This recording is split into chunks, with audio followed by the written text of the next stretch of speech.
Next man up, 102.5 The Game. Happy Friday, Nashville. Jake Lyman, Connor Nute, Parker Kelley with you, broadcasting live from the Busy Bee Plumbing, Heating, and Air Conditioning Game Nashville Studios, home of the $99 yearly BAD membership, where the buzz is always about great service. We are getting set for, considering it's June, what I believe is an elite weekend of sports. We've got NBA Finals Game 5 tomorrow, Stanley Cup Finals Game 6 on Sunday. The U.S. starts their World Cup run today. Omaha, the College World Series begins today, and I am fired up. Gentlemen, how are we doing this morning? Fantastic, man. It's just a wild couple of days for me. If I may say a few Go words ahead. about that. I am beyond blessed. This city is the greatest city in the entire world, the city of Nashville. For those of you unaware, I announced the other day that I'm going to be covering the Titans on site all season long with Parker. Us two are both going to be out there all season. Yesterday was my first day at training camp, or OTAs this season, and maybe the play of the offseason so far just happened to fall right in my lap. Carnell Tate comes right in front of me, grabs one-handed pinky pinches it, by the way. Yep. And I happened to get it, a perfect video of it. So I posted it, and it blows up overnight. Like 50,000 views just from me. It's all over the interwebs. So if you see it, chances are I probably shot it. So this isn't to brag on myself or anything. This is actually a thank you to Nashville, to Chase McCabe, to all of you, because I genuinely wouldn't be where I am or have what I have if it wasn't for you. I'm beyond blessed. I'm just a kid who loves sports. I'm lucky to be in this business. And look, I work hard. I do what I need to do, but there's a little bit of divine intervention in there too. So God truly has shown me his plan for me over the past couple of days. And to those of you that reached out to me and congratulated me, or even just as simple as said hi to me, thank you. You truly, truly are proving that this city and you people are the best people in the entire world. I love Nashville. I want to die in Nashville. Not anytime Not quite soon. yet. Not quite yet. Let's not talk about death right now. I got a lot more time. But I truly thank you. And I look forward to bringing you the best possible coverage that I can. And I'm sure Parker does as well. So we are excited to have both of you covering the Titans, and it's great. Get your insights on what you saw out at OTAs yesterday. We'll do that coming up in just a bit. But first, let's start with Stanley Cup Finals Game 5 yesterday. Big one out in Raleigh. Winner takes the commanding 3-2 lead. You heard Sean McDonough say as the broadcast was starting that teams that win Game 5 when the series is tied 2-2 win the Stanley Cup 74% of the time.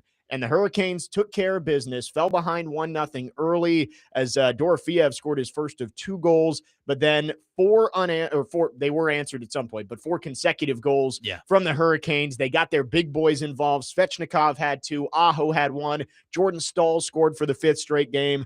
And disappointing, it was the first game that really there wasn't a whole lot of intrigue down the stretch. I was about to say that. It was we go back to Vegas for Game 6 where the Hurricanes have a chance to win their second Stanley Cup. Yeah, the other side of this is we're in Game 5, and that was the tamest of the games. So what does that say about the series as a whole? Right. A pretty great series, right? Under bettors rejoice because the over-under was 6.5, and there were 6 goals scored. Yeah, so that was the first time that both teams hadn't scored at least 3 goals in the series, which is crazy. So congratulations to the under bettors. Willie Donick was preaching under yesterday, and I told him when I think it hit 5 goals, I was like, Willie, the under hit looks pretty good. And then sure enough, 2 minutes later, Vegas scores. So yeah, and honestly, shocking that it didn't go over because there was 2 full minutes where Vegas was playing 6-on-4. So not only was Vegas up 2 men, there was an empty net on the other end of the ice, and somehow no team scored down the stretch, and it ended up finishing 4-2. Sphincters were tight, I'm sure. But for some people, I'm sure. For some people, not you me. And sphincters, man. Thanks for pointing that out. I didn't have any government currency on it, so not much for me. But, what a fun series so far. I really hope this is probably the only time I'm going to cheer for Vegas this entire series. Yeah. I want them to win. I want this to go to the distance. I want to go 7. I want to go winner take all in Raleigh. because I think this series deserves it. Yeah, I was thinking the same thing leaving my apartment this morning. I was like, it's tough because I do want Carolina to win the Cup. I'm rooting for the Hurricanes. I started on the Sabres bandwagon to start the Stanley Cup playoffs because the Preds obviously weren't in it. Me too. And then when the Sabres went out, I said, all right, I'm all in on Carolina. So I still want Carolina to be the ones hoisting the cup at the end. But you're right. This series, what we've seen so far, it deserves 7 games. It really does. Well, the dream initially was after game 1 of both. I think both of these series, NBA and NHL, are going 7. The NBA is not going 7. I'll tell you that much. I mean, it could very easily be 3-1 Spurs the other way. Mm-hmm. They just have not been able to execute down the stretch. It should be tied. Right. And you talk about the team being young, and that's what everybody says is, oh, the Spurs haven't been here before. They're a young team that's still learning. And I think you saw that in game 2, where Wembanyama and Castle had the miscommunication that led to the foul and led to the Knicks winning by 1. But the player who messed it up for you in the final seconds for the Spurs was your veteran. It's the guy who's supposed to know what to do in those situations, De'Aaron Fox. Sorry. No, you're a Kentucky guy. That's what people have been saying to me. And I'm like, no, it was a horrible play. What do you want me to do? It was 2 horrible plays. Yeah. And it sucks because I'd have to think through, but one of my least favorite players in the NBA is Jose Alvarado. I know people like him because he's scrappy. I just remember back to when the Suns played the Pelicans in the first round in 2022, and he's just a thorn in your side. He's one of those players that you love him if he's on your team, but you hate him when he's on the other team because he's just a pain. Yeah. And so he was about to go over and back for no reason, and De'Aaron Fox just gives him a foul at the very end there too. Just horrible. But no, you're right. I thought after game 1, I thought that series might go 7, especially the Knicks stealing game 1 in San Antonio. But New York going to have a chance to win it on the road tomorrow night. I'm still going to take the Spurs. So far, the I hope it's the Spurs. After game 2, when it was 2-0 Knicks, I said Spurs are going to win game 3. Knicks will win game 4. Spurs win game 5, and then the Knicks win it inside the Garden in 6. I'm staying with that. I think the Spurs win tomorrow, and the Knicks win in game 6, which would be Tuesday. Yes. I want to say it's Monday or Tuesday. I don't remember when they have the extra day baked in. They want to stretch this series, but they stretch the series out as long as they can. Let me see. Yeah. Well, they're smart today because they know the World Cup is on. And I said the same thing, but I heard Chase saying exactly what I said off the air of like, I can't believe they're having a Friday night without either hockey or basketball. And then you realize, oh, the U.S. plays in the World Cup today. Yeah. No, well, we'll be dual screening tonight because the World Cup is on and then Omaha is on tonight as well. Yes. So 2 screens. It would be Tuesday and then Friday. So there's 2 days in between games the rest of the way in the NBA Finals. Okay. So that's unnecessary. Game 5 is Saturday. Game 6 is Tuesday. Game 7 would be a week from today, Friday. That's unnecessary, but okay. They want to stretch it out. They want people talking about the NBA for as long as possible, and then the draft comes up, and every sports league likes to do it. They want to stay in the news as long as they possibly can. Well, it's the reason we have a Pro Bowl week in the NFL. You go 2 weeks without football until the Super Bowl.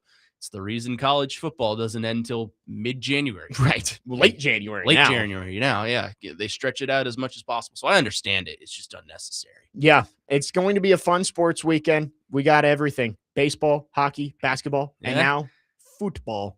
Are you excited for School Bump Day tomorrow? I am. Man, the Tigers, I heard Joe say it on Robbie and Rex Road. He said, they're still dead to me, but I'm side-eyeing the corpse a little bit. Yeah. They're still 29-40, so they're 11 games under 500. I'm not getting my hopes up, but the fact that the offense has started to come around, and now Scooble's back Saturday, Casey Mize is back Sunday, just slowly starting to creep in a little bit of hope. I kept my mouth shut yesterday on the field because the Mets and my Cardinals were playing, and I didn't want to piss off TD. Somebody texted in about that and said, how about the Cardinals spanking the Mets? Yeah, well, they lost yesterday, but Cardinals win the series over the Mets, and the Mets now get to play the Braves. So we'll see. But Major League Baseball this season, I've been – maybe it's because my team is better than they were last year. Yeah. I've been invested. That's how I was last year when the Tigers were the best team in baseball to like this point in the year. This year, it's been tough with how bad they've been. Yeah. But we're about to lose basketball. We're about to lose hockey. I know the World Cup's going on, but I'm going to try and start buying in more on June baseball is prime as we get in baseball here. month. Right. Yeah. June, July, before training camps start. That's when you're all bought in on MLB. 615-737-1025 is our phone number. If you want to text or call, our phone lines are driven by WilsonCountyHyundai.com. We got a fun show planned for you today. Tennessee State men's basketball head coach Nolan Smith is going to join us at 10:30. We'll talk about the Tigers and also get his thoughts on the NBA Finals and much more. As of course, Nolan Smith, known for his time at Duke, played in the NBA as well. So we'll get Nolan Smith's thoughts coming up at 10:30. But coming up next, we mentioned it, Connor and Parker were both out at Titans OTAs yesterday. We'll get their thoughts on what they saw. Coming up about Cam Ward. I want to hear about Keldrick Falk, and I want to hear about some others. We'll get into all of it coming up next. Jake Lyman, Connor Nute, Parker Kelley, next man up, 102.5 The Game.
you guys think he can become, what do you think the one or two traits he can hang his hat on as?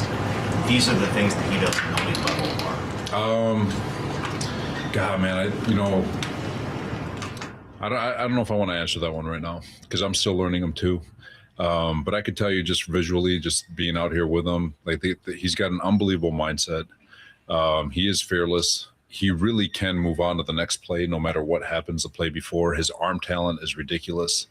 So as he continues to develop, and his communication with Dayball too, like he's been awesome in that regard. But he's a playmaker. Like in all our move the ball periods when we go unscripted, I think that's where he shines the most. And I think he shines in those moments because he's just playing football, so it's exciting to see him kind of develop through these OTAs, and it's exciting to see where he excels during the course of practice. But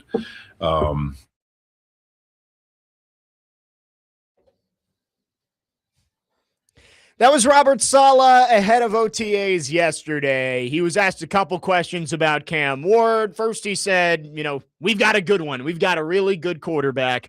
And then was asked about the elite traits. And there was a little hesitation there. But it's funny. He says, I don't really want to answer that right now. And then kind of answered it. Like he talked about the arm talent and the leadership and the mindset that he has. Now, maybe those don't qualify as traits necessarily, but I thought it was an interesting answer from Robert Saleh. 615-737-1025 is our phone number here on Next Man Up, 1025 The Game. Jake Lyman, Connor Nute, Parker Kelley.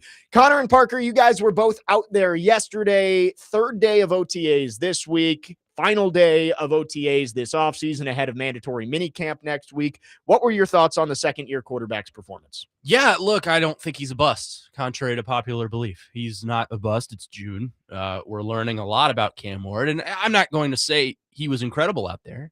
He didn't look good, but he didn't suck.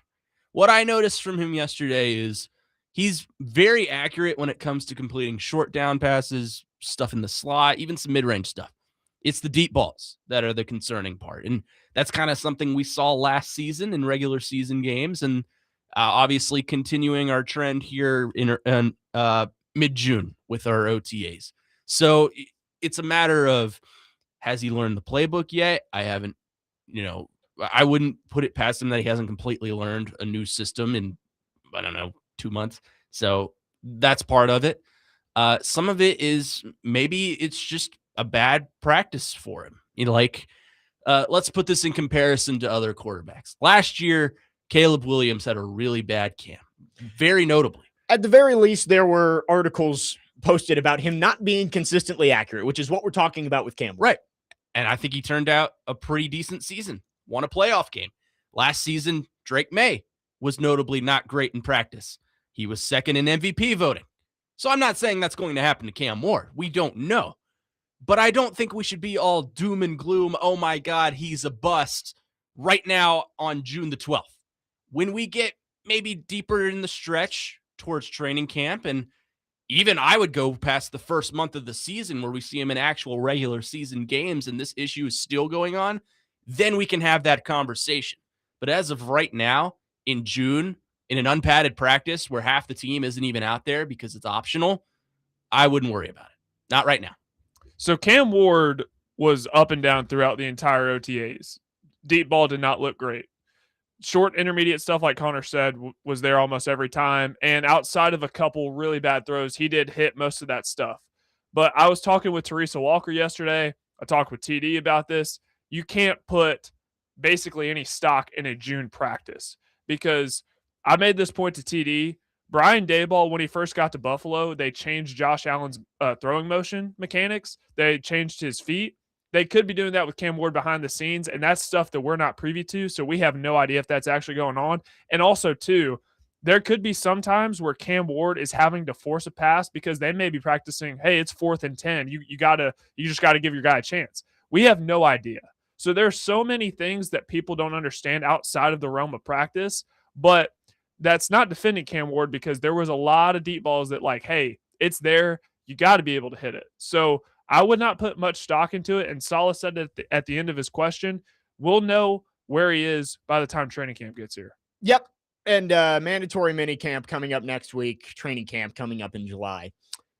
I think I'm ready to flip up. I'm switching sides. I mean, I just don't see how you can have a good regular season when you go, 11 of 27 with multiple interceptions in the final day of OTAs. Was that his stats yesterday? Not yesterday, the day before he had 2. He was 12 of 24 with no picks yesterday. No, so sorry. Sorry, Tuesday he had a pick and then a would-be pick. I was reading Patrick Mahomes' stats from his final day of OTAs in 2018 before his 50 touchdown season. I just looked it up last night. I was like, again, I'm going to do the TD here. Before you text in and say he's not Patrick Mahomes, I'm not comparing him to Patrick Mahomes specifically, but Patrick Mahomes was entering his second year. He was already in this system for a year, but hadn't played. So there's differences there. I read an article from Chiefs Wire from May of 2018 saying Mahomes is under the microscope as the Chiefs starter. The national media are judging him more harshly. And in team drills during the final day of OTAs last week, Mahomes threw multiple interceptions and completed only 11 of his 27 passes. I'm so proud of you. That's great booking right there. Look at you. You teased a heel turn. Then you didn't go through. I tried to surprise you guys because I was telling you guys I might switch up on what you a here. pivot. Again, that doesn't mean he's going to be Patrick Mahomes and have an MVP season, but it tells you that guys can go through struggles and tribulations and trials and throughout the offseason and show growth. Again, as Parker said, we're not privy to what he's working on behind the scenes, whether it's mechanically, whether it's within the system. Let's just take a beat. Well, I'll continue to say that. Take a beat. Let's see what happens at mandatory minicamp next week. He's going to get 6 weeks to go off and work on himself, and I'm sure he'll still be around the building. And then training camp starts in July. Let's see how things go. It's going to be a lot easier to make determinations about what Cam Ward is when you're seeing him almost every day during training camp. Yeah. Right? How many open practices have there been during OTAs? 4 or 5? 5. Yeah. 5.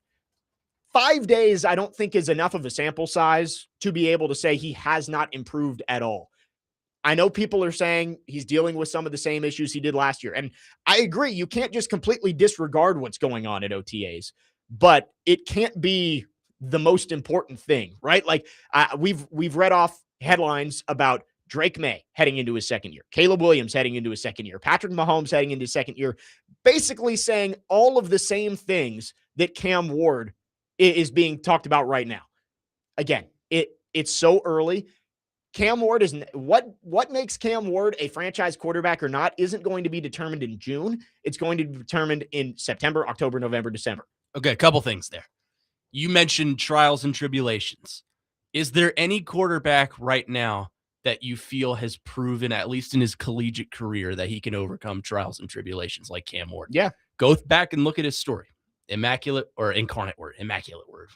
That's a Catholic thing. Incarnate word.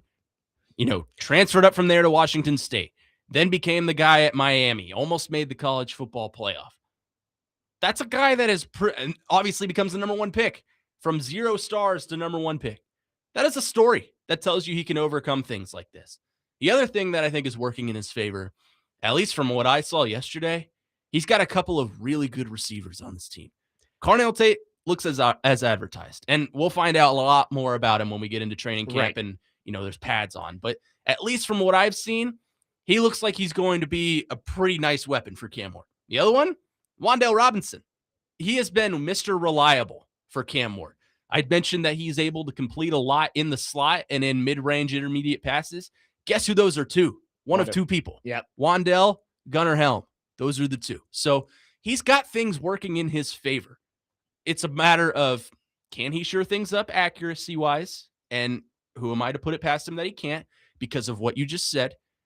Caleb Williams, Drake May, Patrick Mahomes, Josh Allen, Lamar Jackson. The list goes on and on of quarterbacks who have struggled with this issue in June camps. When we get to training camp, yes, the microscope is going to be on. And I'm certainly sure there are going to be people around the media that are still claiming he's a bust, even though we haven't seen him, play other than his rookie year in a regular season game. I am not there yet. I will not be there for a long time. I'm willing to give him this full year with a new coordinator. I'd like to see him play games again before we start making sweeping declarations about him. Yes, training camp's going to be important. It's going to be important. And, okay, Cameron texting in. I love how everything good Tate does is celebrate and vindicates the pick, but nothing Cam does that sucks counts because it's June. Which is it? No one is saying that it's great to see Carnell Tate having success. It's good. Pads right? aren't on. And I would much rather see Cam Ward having success, but it's June. Just because Carnell Tate is making one-handed catches and making plays in OTAs. Routes on air, by the way. There was nobody guarding him. Right. It doesn't mean he's going to be a superstar wide receiver. No one's saying that. The same thing could be said with Cam Ward having a couple bad days. It doesn't mean he's going to be horrible. Cameron also said Cam Ward is absolutely not the prospect that Williams or May was, and May had one bad practice in the headline that people are just clinging to. Well, throw May out. Let's talk Caleb Williams. The headline was, Caleb Williams is not consistently accurate. That is exactly what we're talking about with Cam Ward. And sure, if you want to say Cam Ward isn't the prospect that Caleb Williams was, fine, I can agree with you there. I agree with that. Is Cam Ward the prospect Patrick Mahomes was? I would say yes. Yeah, I mean, he was drafted higher than Mahomes. People can say, oh, Cam Ward was just the first quarterback in a bad quarterback class. Well, Patrick Mahomes was the second quarterback off the board in a bad quarterback class. Mitch Trubisky went ahead of him. The first quarterback's on your team right now. So, again, I'm not worried about what type of prospect that they were. I'm saying that in June, yeah, it'd be better to see Cam Ward lighting it up. It would be 100%. But it doesn't mean that it's over. And the same thing could be said if training camp starts and Cam Ward goes on a heater for a couple of days. And we're getting reports that he's 15 of 16 and threw 3 touchdown passes and looked amazing. That also doesn't mean he's going to go win MVP, right? It's a day-by-day process, and we'll see what happens when he actually starts playing games. Again, practice is important. Training camp's important. All of this is important to build up for the season.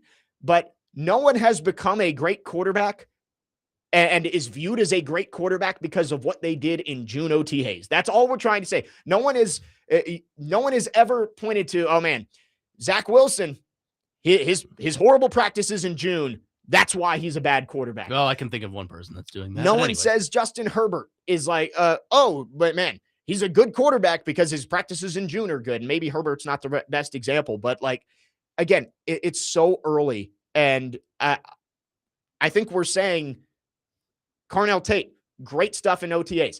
Let's see it throughout training camp and into the regular season. Mm-hmm. Cam Ward, bad stuff in OTAs. Inconsistent stuff in OTAs. Let's hope it changes throughout training camp because there's still so much runway to get ready for the regular season. And again, this has been the talking point all week long. And hopefully next week, we can move on and maybe Cam Ward has a good day and pour some water on this topic. But it's just so early. It's battered Titans syndrome, to steal a term from yes. People are looking at this. Oh my God, Vince Young had these issues. He's going to be a bust. Oh my God, Jake Locker had these issues in camp. He's going to be a bust. You're taking past instances and applying it to a different quarterback than those two. And Cam Ward's a different style of quarterback than both of those two. Like Jake Locker was essentially a linebacker that threw the ball. Vince Young was more of a runner than he was a passer. Vince Young and Jake Locker, in terms of I know Locker had a bad final year at Washington. Not a bad final year. He was kind of hurt. But both those guys were viewed as elite prospects at some point in their college career. I know. And Cam wasn't. And that's fine. But, I think it's just syndrome. And I think you're listening to too much of things that you haven't seen because of some people trying to fearmonger, and we're not going to go into that. But anyways, I just feel like you need to give this a lot more time than you have. No one gives any sweeping conclusions on anything in mid-June. Right. We praise Carnell Tate about how great he's looked. Like you said, great. I want to see it in a real game setting. Yep. We'll see. Cameron says, don't you think that the horrible practices are a really strong indicator of bad play in actual games, just like the bad play last year? Cameron, I'm willing to take more stock in the improvement that we saw at the end of his rookie year rather than what he's doing in unpadded practices in June. There were also some great practices last year that I was at. The team looked, I don't want to say they looked great because they weren't, but they looked effective. Maybe it's because the defense wasn't very good. That is true. That is true. I don't know. And that's the best way to put this is I don't know. And no one should act like they know one way or the other. Whether you think Cam Ward is the franchise or you think Cam Ward is a bust, no one knows. He could play bad this year, but we don't know until the games start being played. And all due respect to Carnell Tate, I have confidence he'll work out. But it's easy to make one-handed catches when there's no pads on. Yes. Well, he did have the one against Micah Robinson, Yes. but did. Yes. but no pads on. I agree with you there. I said the same thing about Will Levis when people were trying to call him a bust or call him a franchise quarterback heading into that second year. It's like, you don't know. Like, let's go see it play out. And we did. And we learned. And Will Levis was not good enough. And the moment I realized that was the Bengals game at Nissan Stadium where he got benched for Mason Rudolph because he couldn't stop turning the ball over. That is when I think you said, I know. With Cam Ward, I'm not ready to say I know one way or the other yet. And I don't think I will be until at least later on in this season. He's going to have a moment one way or the other this season that we're going to know. With Marcus Mariota, the moment for me was the Ravens game ahead of the Broncos game when he could not get the ball out and got sacked like 11 times in that game. And then he went to Denver and was horrible again and got benched. There's a moment when you realize a guy's not a franchise quarterback. We have not seen that moment quite yet. 615-737-1025 is the phone number. If you want to text or call, our phone line's driven by WilsonCountyHyundai.com. We may be forgetting there were other players out on the field at OTAs this Surprisingly, week. yes. Let's talk about some of them coming up next. 615-737-1025. Jake Lyman, Connor Nute, Parker Kelley, next man up. 1025 The Game.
Today, the Nashville Sounds take on the Durham Bulls at First Horizon Park with first pitch set for 6:35. You can catch all of the action on 94.9 The Fan, presented by Twin Peaks Family Leisure, Maple Street Biscuit Company, and Social Cantina. Jake Lyman, Connor Nute, Parker Kelley. Next man up, 102.5 The Game. The famous song recorded at my high school.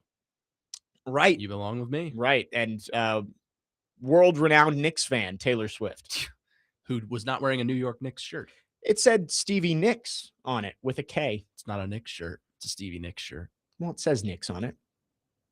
Regardless, she's not a Knicks fan. What would you have liked yours to be? Nickelback was one of them. I forget what the other ones were. Nick Jonas. There you go. I kind of like that. Nick Lachey. Yeah, they were the Taylor Swift experience at Madison Square Garden was probably a little overblown on Wednesday night, but we will see. Maybe they'll be back for Game 6 if it gets there on Tuesday. Doubtful. She's got a wedding to prepare for. That is true, at Madison Square Garden. That's what she was doing. Rumors, yeah. She was scouting. Where do I want my bridal locker room to be? Yeah. Do we put the altar under that basket or the other? She said, which tunnel do I want to process out of? Do I want Let's Go Knicks playing while I walk down the aisle? Go New York, go New York, go. Yeah. Larry David is my favorite person to watch at those games.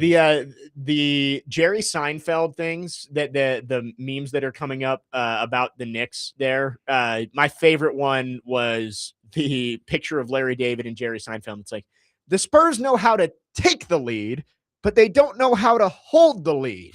It's the holding that's really important, from the scene where he tries to get a car rental and they have his reservation, but they don't fulfill it. So good. So good. Anyway, back to the Titans here. Connor and Parker were out at OTAs. We talked about Cam Ward. I want to get your thoughts on Keldrick Falk. I know there is so little that you can gather when these guys aren't in pads, especially in the trenches. Like with Carnell Tate, you can see him go make a one-handed play, and you're like, oh, that looks great. With Keldrick Falk, it's less real football that he's playing right now. But what are you seeing from the second first-round pick for the Titans as he enters his rookie year? 4 words: all gas, no brakes. There's energy there, and he had a would-be sack on Will Levis off the edge yesterday with the second team, which is good. You want to see that. And I'm not saying, he's got to be immediately the starter as a first rounder, because you've seen this edge room. You know it's going to be a rotational room.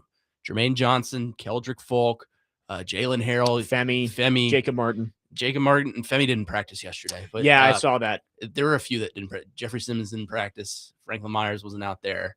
Alante Taylor was back. Cordell Flott's dealing with an injury, it sounds like. Yeah, Robert Saleh he made the illusion of lots of babies being born this year. I wonder if maybe that's was making the allusion to John Franklin Myers, because that's the one guy that I think we didn't get a specific answer to why he's not there. Yeah, I mean, it's an optional. We'll see next week what happens and who shows up, and I expect everyone to show up because it's mandatory. And there's no Jacoby Brissett on this roster. No one's holding out.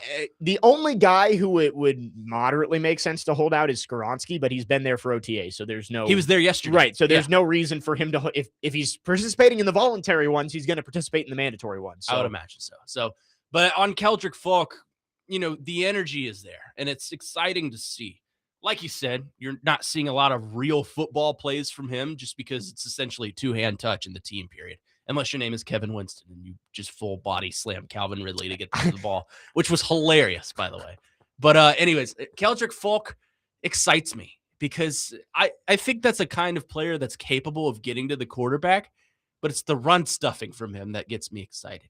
Obviously, coming off the edge, you're going to have your opportunities to get to the quarterback. That's why you traded for Jermaine Johnson. That's why you drafted Keldrick Falk. But the versatility in his game is what I think makes me interested in him as a prospect, because I think we saw a lot of that on display yesterday.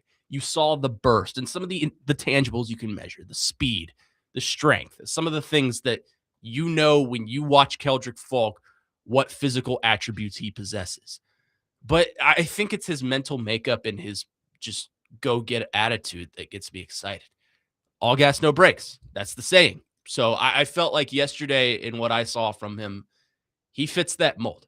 Like I'm not saying he's going to be an all-pro NFL player this year, but in the one practice that I've been to this season, he looks pretty excited to be out there, and he's an exciting prospect to keep your eye on. Yeah, if I'm not mistaken, Robert Saleh compared him to Eric Armstead as a player. It's a pretty good comparison. They have Well, a similar build for sure. if he's Eric Armstead, would you be happy with this? He actually didn't have more than 3 sacks until his 5th season in the league.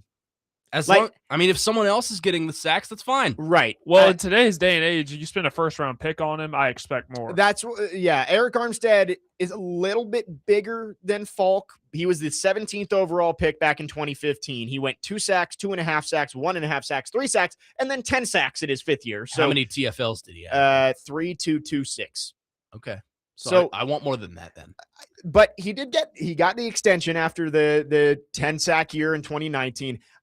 I would expect more, but I also think maybe we keep expectations realistic about what Keldrick Falk is going to be. I don't know if they drafted him to be a double-digit sack guy. I think he's supposed to be, what you said, a versatile player who can be great in the run game, but also can get to the quarterback. You hope it develops quicker than it did for Eric Armstead. Like, I would love to see 5 or 6 sacks early in his career instead of 2, 2, 3.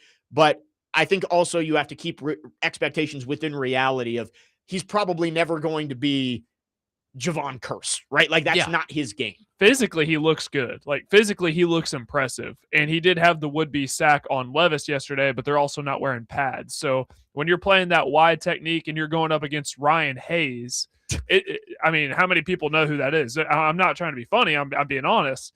It's easy to do that when you're not wearing pads. So I don't know. I'm not putting any stock in what I saw. Physically, I saw him working off the field a little bit. Looks good, looks athletic, but we won't know until pads come on. See, I don't know much about Wanya Morris, the tackle who was traded from the Chiefs to the Falcons yesterday, but he started 16 games or something like that. I wouldn't have hated giving up what the Falcons gave up. It was a 6th for a 7th round pick swap to go get a tackle who at least has some experience and could be depth. Anyway. Well, you mentioned the versatility that he needs. And, I think this defense allows for versatility. Look at the edge room, like we mentioned. It allows for Femi Oladejo to come off the edge. Even interior, you're allowed to kick off John Franklin Myers or Jeffrey Simmons to the edge, or just bull rush them in the middle and get to the quarterback. So this front line in general is versatile. There's a lot of moving parts that go with it. There's a lot of things that can move around. And I feel like Keldrick Falk is going to be a really big part of that because I feel like his intangibles and the things that we're talking about match up with that. Yeah, I think you're right. There's a lot of different types of players within that edge room, like Jermaine Johnson and Keldrick Falk and Femi Oladejo and Jacob Martin. They're all different types of pass rushers, which allows Robert Saleh to deploy them in the best way possible to go get after the quarterback. 615-737-1025 is the phone number. All of our football offseason coverage is brought to you by Tennessee Brewworks. Locally brewed, community-driven, Tennessee Brewworks, the official craft beer of the football offseason coverage on ESPN 1025 The Game. We'll wrap up hour number 1 after this. Had some thoughts on the running back room. Then in the second hour, Nolan Smith will join us at 10:30, the head coach of Tennessee State men's basketball. We will also talk about the Texas Tech PR disaster going on around Brendan Sorsby. 615-737-1025. Jake Lyman, Connor Nute, Parker Kelley, next man up, 1025 The Game.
Next man up, 102.5 The Game. Jake Lyman, Connor Nute, Parker Kelley with you.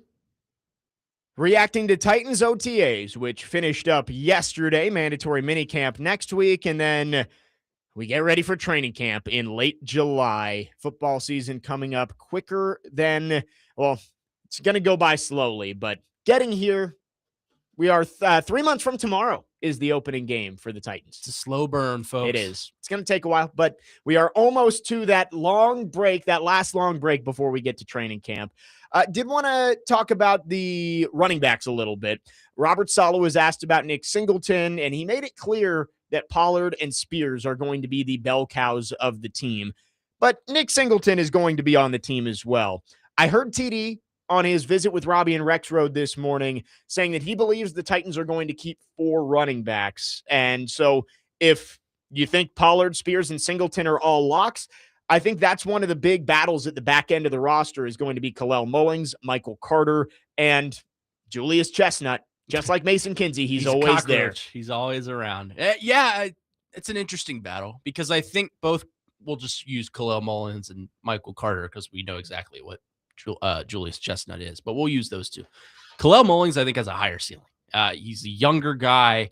He's someone that you drafted late and you've gotten a decent amount of production from. Not anything groundbreaking, but you like what you have there.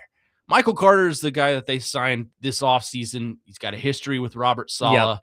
I think he has history with Brian Daboll, too, if I'm not mistaken. Possibly. He was with Arizona last year, and he was fine. Like, he was a good second or third running back. Yeah, he's not going to change that. Neither of these players are going to change the way your offense moves. They'll be the 4th running back in a 4 running back room. So, but it's an interesting battle. If it were me, I would probably lean towards Mullings just because of the upside there. And I heard Joe talking about it this morning. That was a prospect that he really liked coming out of the draft when they got him. So that's interesting to me, but I would understand if they kept Carter.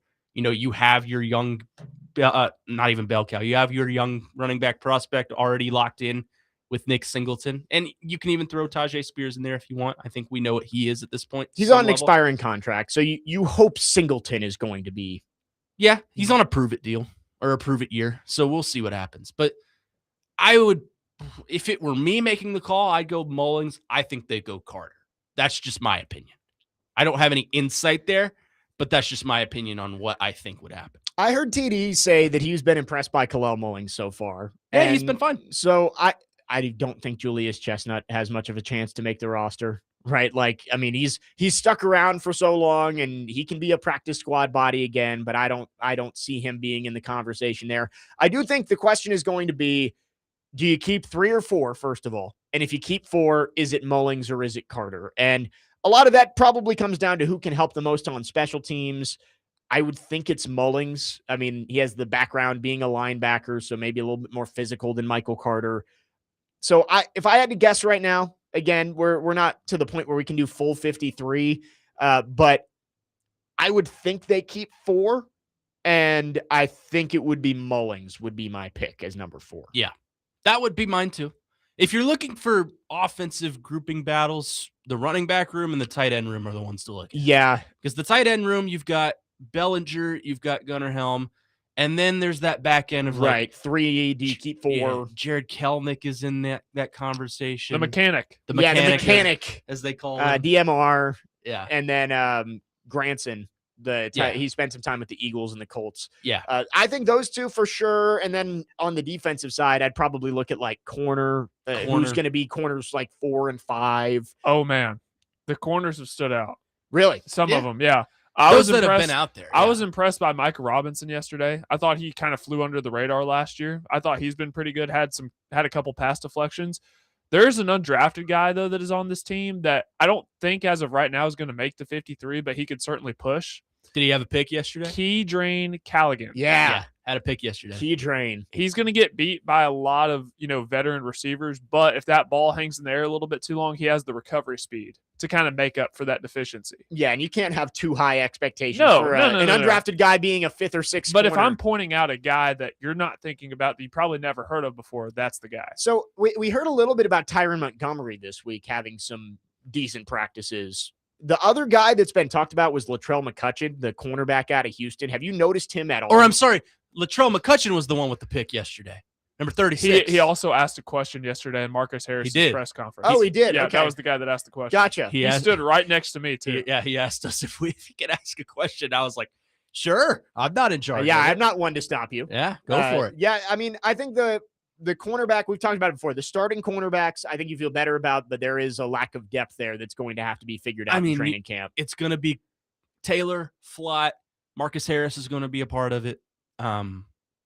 Josh Williams. Josh Williams. Yes, I was looking for him. And then probably Micah Robinson as your fifth. And then if you keep a sixth, one of the undrafted guys. Yeah. That's not, there's no like major battle going on this year. Like you feel like the top portion of your roster is pretty outside solidified. of right guard. That's like the one spot where you're looking at there being some competition. Which Slater got some run at right guard yesterday. So I'd prefer Slater to win that job. Yeah. But we'll see. Ben on the text line asks, so what's the plan for the huge amount of cap money that we have available? Is there going to be a splash trade since we can afford to take on a whole contract? At some point, a player will become disgruntled or something will happen somewhere. I think that second part, Ben, is why you feel good about the cap space, is because you're flexible if something does fall in your lap. It's a fail-safe. Right. If there is something that opens up, let's say somebody requests a trade in the next month or so that you didn't expect, and you think that's the guy that we need and he can be a future piece for us, then you have the flexibility to do it with the cap. If somebody gets cut that you didn't expect to, maybe you claim them on waivers. I don't know. But I think it's the flexibility part. I doubt there is any like big plan for that cap money right now. I think they're content to keep the flexibility, and then you have the rollover cap for next year. Yeah, and they'll wait for the downsizing of the roster too. When you get to the 53, maybe someone major gets cut. Or maybe not even major. Maybe but somebody who can be depth for you at the back end of a roster. There you go. Yeah, they're not going to go out and trade for someone massive right now, because I feel like if they were going to do that, they would have done that well earlier than right now. And they're not in a place to do that. Exactly. I don't think that this roster is in the timeline where you're like, we're one piece away. You're not one piece away. They're not a Trent Williams away from being competitive. Right. Now, would I love to have Trent Williams? Sure. Absolutely. But it's not going to put them, it's not going to take you from, barely below 500 to Super Bowl contenders. Yeah, You're not there. I don't even know who would be out there. Like the Max Crosby stuff seems to have calmed down, and he's staying in Vegas. And then the only other guy being talked about in trades is Brandon Ayuk. And after some of his Instagram lives, I know where and he wants to go. I mean, I wouldn't touch him with a 10-foot pole. 615-737-1025 is the phone number. We'd love to hear from you. Our phone line's driven by WilsonCountyHyundai.com. You can also subscribe to our YouTube channel at 1025 The Game for live shows and exclusive content. Coming up next, we didn't get to it yesterday, but I want to talk about it now. The Texas Tech PR disaster class that is going on. We will get to it coming up next around the Brendan Sorsby situation. Jake Lyman, Connor Nute, Parker Kelley. Next man up, 1025 The Game.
Next man up, 102.5, the game, second hour on your Friday morning. Jake Lyman, Nute, Parker Kelley, broadcasting live from the Busy Bee Plumbing, Heating, and Air Conditioning Game Nashville studios, home of the $99 yearly Beehive membership, where the buzz is always about great service. Lots of Titans talk in the first hour, but the story of the week nationally is still Brendan Sorsby, and every day there is a new twist and turn to this saga after a judge in Lubbock, Texas, gave him his temporary restraining order, which would allow him to be eligible for the 2026 season after serving a 2-game suspension. Now, yesterday I wanted to talk about it. We didn't get to it, but the PR on Wednesday from Texas Tech was just horrendous. Cody Campbell went on, was it Dan Dockich's show? You don't have to acknowledge Dan Dockich. I listened to that interview literally this morning. I mean, it was a disaster. First off, so Joey McGuire was first saying it's not like he murdered somebody. Is that the bar? Like, seriously? Is murder the bar What's here? The threshold He here? didn't kill anybody. It's like what I said 2 days ago. Did he have to go murder 47 people? Like, what is the threshold here? So, how bad did it have to be? Saying that was funny enough. And then Cody Campbell, the booster who is funding the Texas Tech resurgence in football and all sports, really, compares it to one of the worst scandals in sports history, Penn State. Oh, boy. And it's like, Cody, everyone involved with that got fired, and the NCAA hammered them with sanctions, as they should. And it probably was still lighter than it should have been. Yeah. And so, first off, all of the, I've seen this word a ton on Twitter, the whataboutism that Texas Tech is doing is just, it's horrible. Well, sure, what he did was bad, but what about this? Yeah. And it's like, it's a redirection. Irrelevant. So first of all of that stuff, ridiculous. And it makes me think maybe Texas Tech should just stop talking. If you want to play Brendan Sorsby this year, everyone's going to hate you for it, but stop trying to justify it, right? That's all they've been trying to do this week is justify why they're doing it. And no one cares. You just shouldn't play him. And those are the words that I'm waiting for Texas Tech to say. They're using his gambling addiction as kind of like this buffer of, we're trying to help this kid. And if he ends up playing football for us, great, but we just want to make sure he's okay and we're supporting him and all this stuff. You can support him without him playing football games this year. Yeah, let him practice. That's fine. Let him practice with the team. Let him keep that camaraderie. You can keep him in school. You can monitor his gambling as they've said they've done and his phone and all this stuff. But he doesn't have to play football games. And that is where Texas Tech has fallen short. Even in their 20-minute video yesterday that they posted, it's all, oh man, we just want to support the kid. And we don't want to just toss him away because he made a mistake. A mistake is one time, not 9,000 times. Mm-hmm. And you can still support him without him playing football for your team this year. It is unbelievable, the justification that they're trying. It's so disingenuous from Texas Tech. And they've quickly become probably the most unlikable team in the nation right now. And that was my favorite part of the Cody Campbell interview, Parker. And I'm sure you agree with me here. When he goes, if LSU did this, then everyone would just be like, oh, it's just LSU. Are you kidding me? But because Texas Tech does it, everyone wants to hate because they don't think we should have a seat at the big boys table. We've hammered the Will Wade situation on here. If I don't care what coach this is, and I heard Robbie and Joe talk about which coaches they think would play Brendan Sorsby, and Texas Tech is not the only school that would play Brendan Sorsby if given the opportunity. LSU 100% would, and I would react the exact same way. Yep. Cody Campbell trying to brush it off as everybody would just be like, oh, LSU again. Look at them up to their shenanigans. It's like, no, we would hammer anybody for doing what you're doing right now. That's what I don't like about this is they're trying to make us feel like disingenuine people. Yes. They're trying to make everyone else the bad guy. They're playing the victim. They're playing victim. And, they're deflecting like the LSU thing. Like, well, he didn't murder anyone. This isn't a sex scandal. He's just he illegally gambled on games. But everyone knows that across all levels of sports, college, high school, it's already illegal for high schoolers, but professional, betting, much less on your own sport, is illegal. It is wrong. It is. Well, it's not illegal, but it's against. It is. There is zero tolerance in the NCAA. It's not frowned upon. It is quite literally in the handbook that you cannot bet on any game or any sport with an NCAA sanctioned championship. Yep. You know this. You have to follow this. I've said that this week, and I'm just like the punishment for me if I did it, I'd lose my job. Yep. Brendan Sorsby should have to suffer consequences for breaking the rules over and over and over. On this level, you are equals. Now, he's probably making a lot more money than you are, but no offense. Slightly. But on this level, you are both under the umbrella of the NCAA, which is the governing body of this situation. You both have to abide by the same rules. You abide by it. He does not. He should be punished. But all apparently you got to do is find a crooked judge in your city to get you a temporary injunction. Right. They're not going to win the case. They're looking to delay the case. Just so he can play and it doesn't matter anymore. Yep. I mean, I think I saw the court case is scheduled from late February, which is well past the end of the season. Well, Ross Dellinger put out when the NCAA tries to appeal something like this, it takes 8 to 12 months. So that's why the court date is so late. But still, why does it take that long? Yeah. So they need Supreme Court help.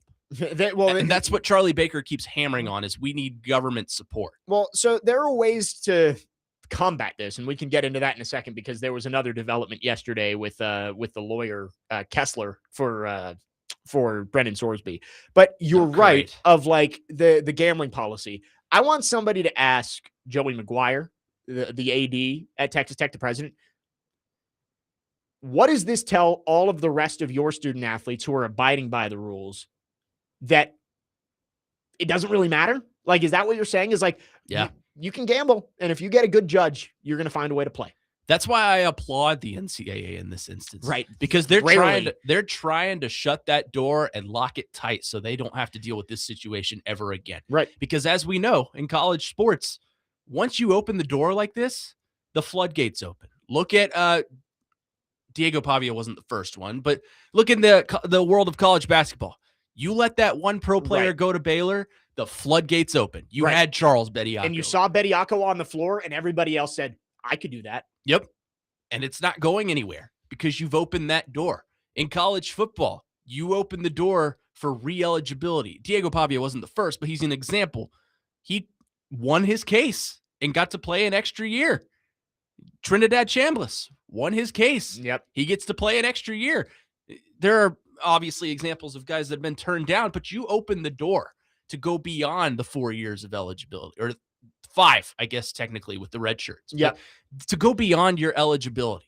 You've opened that door.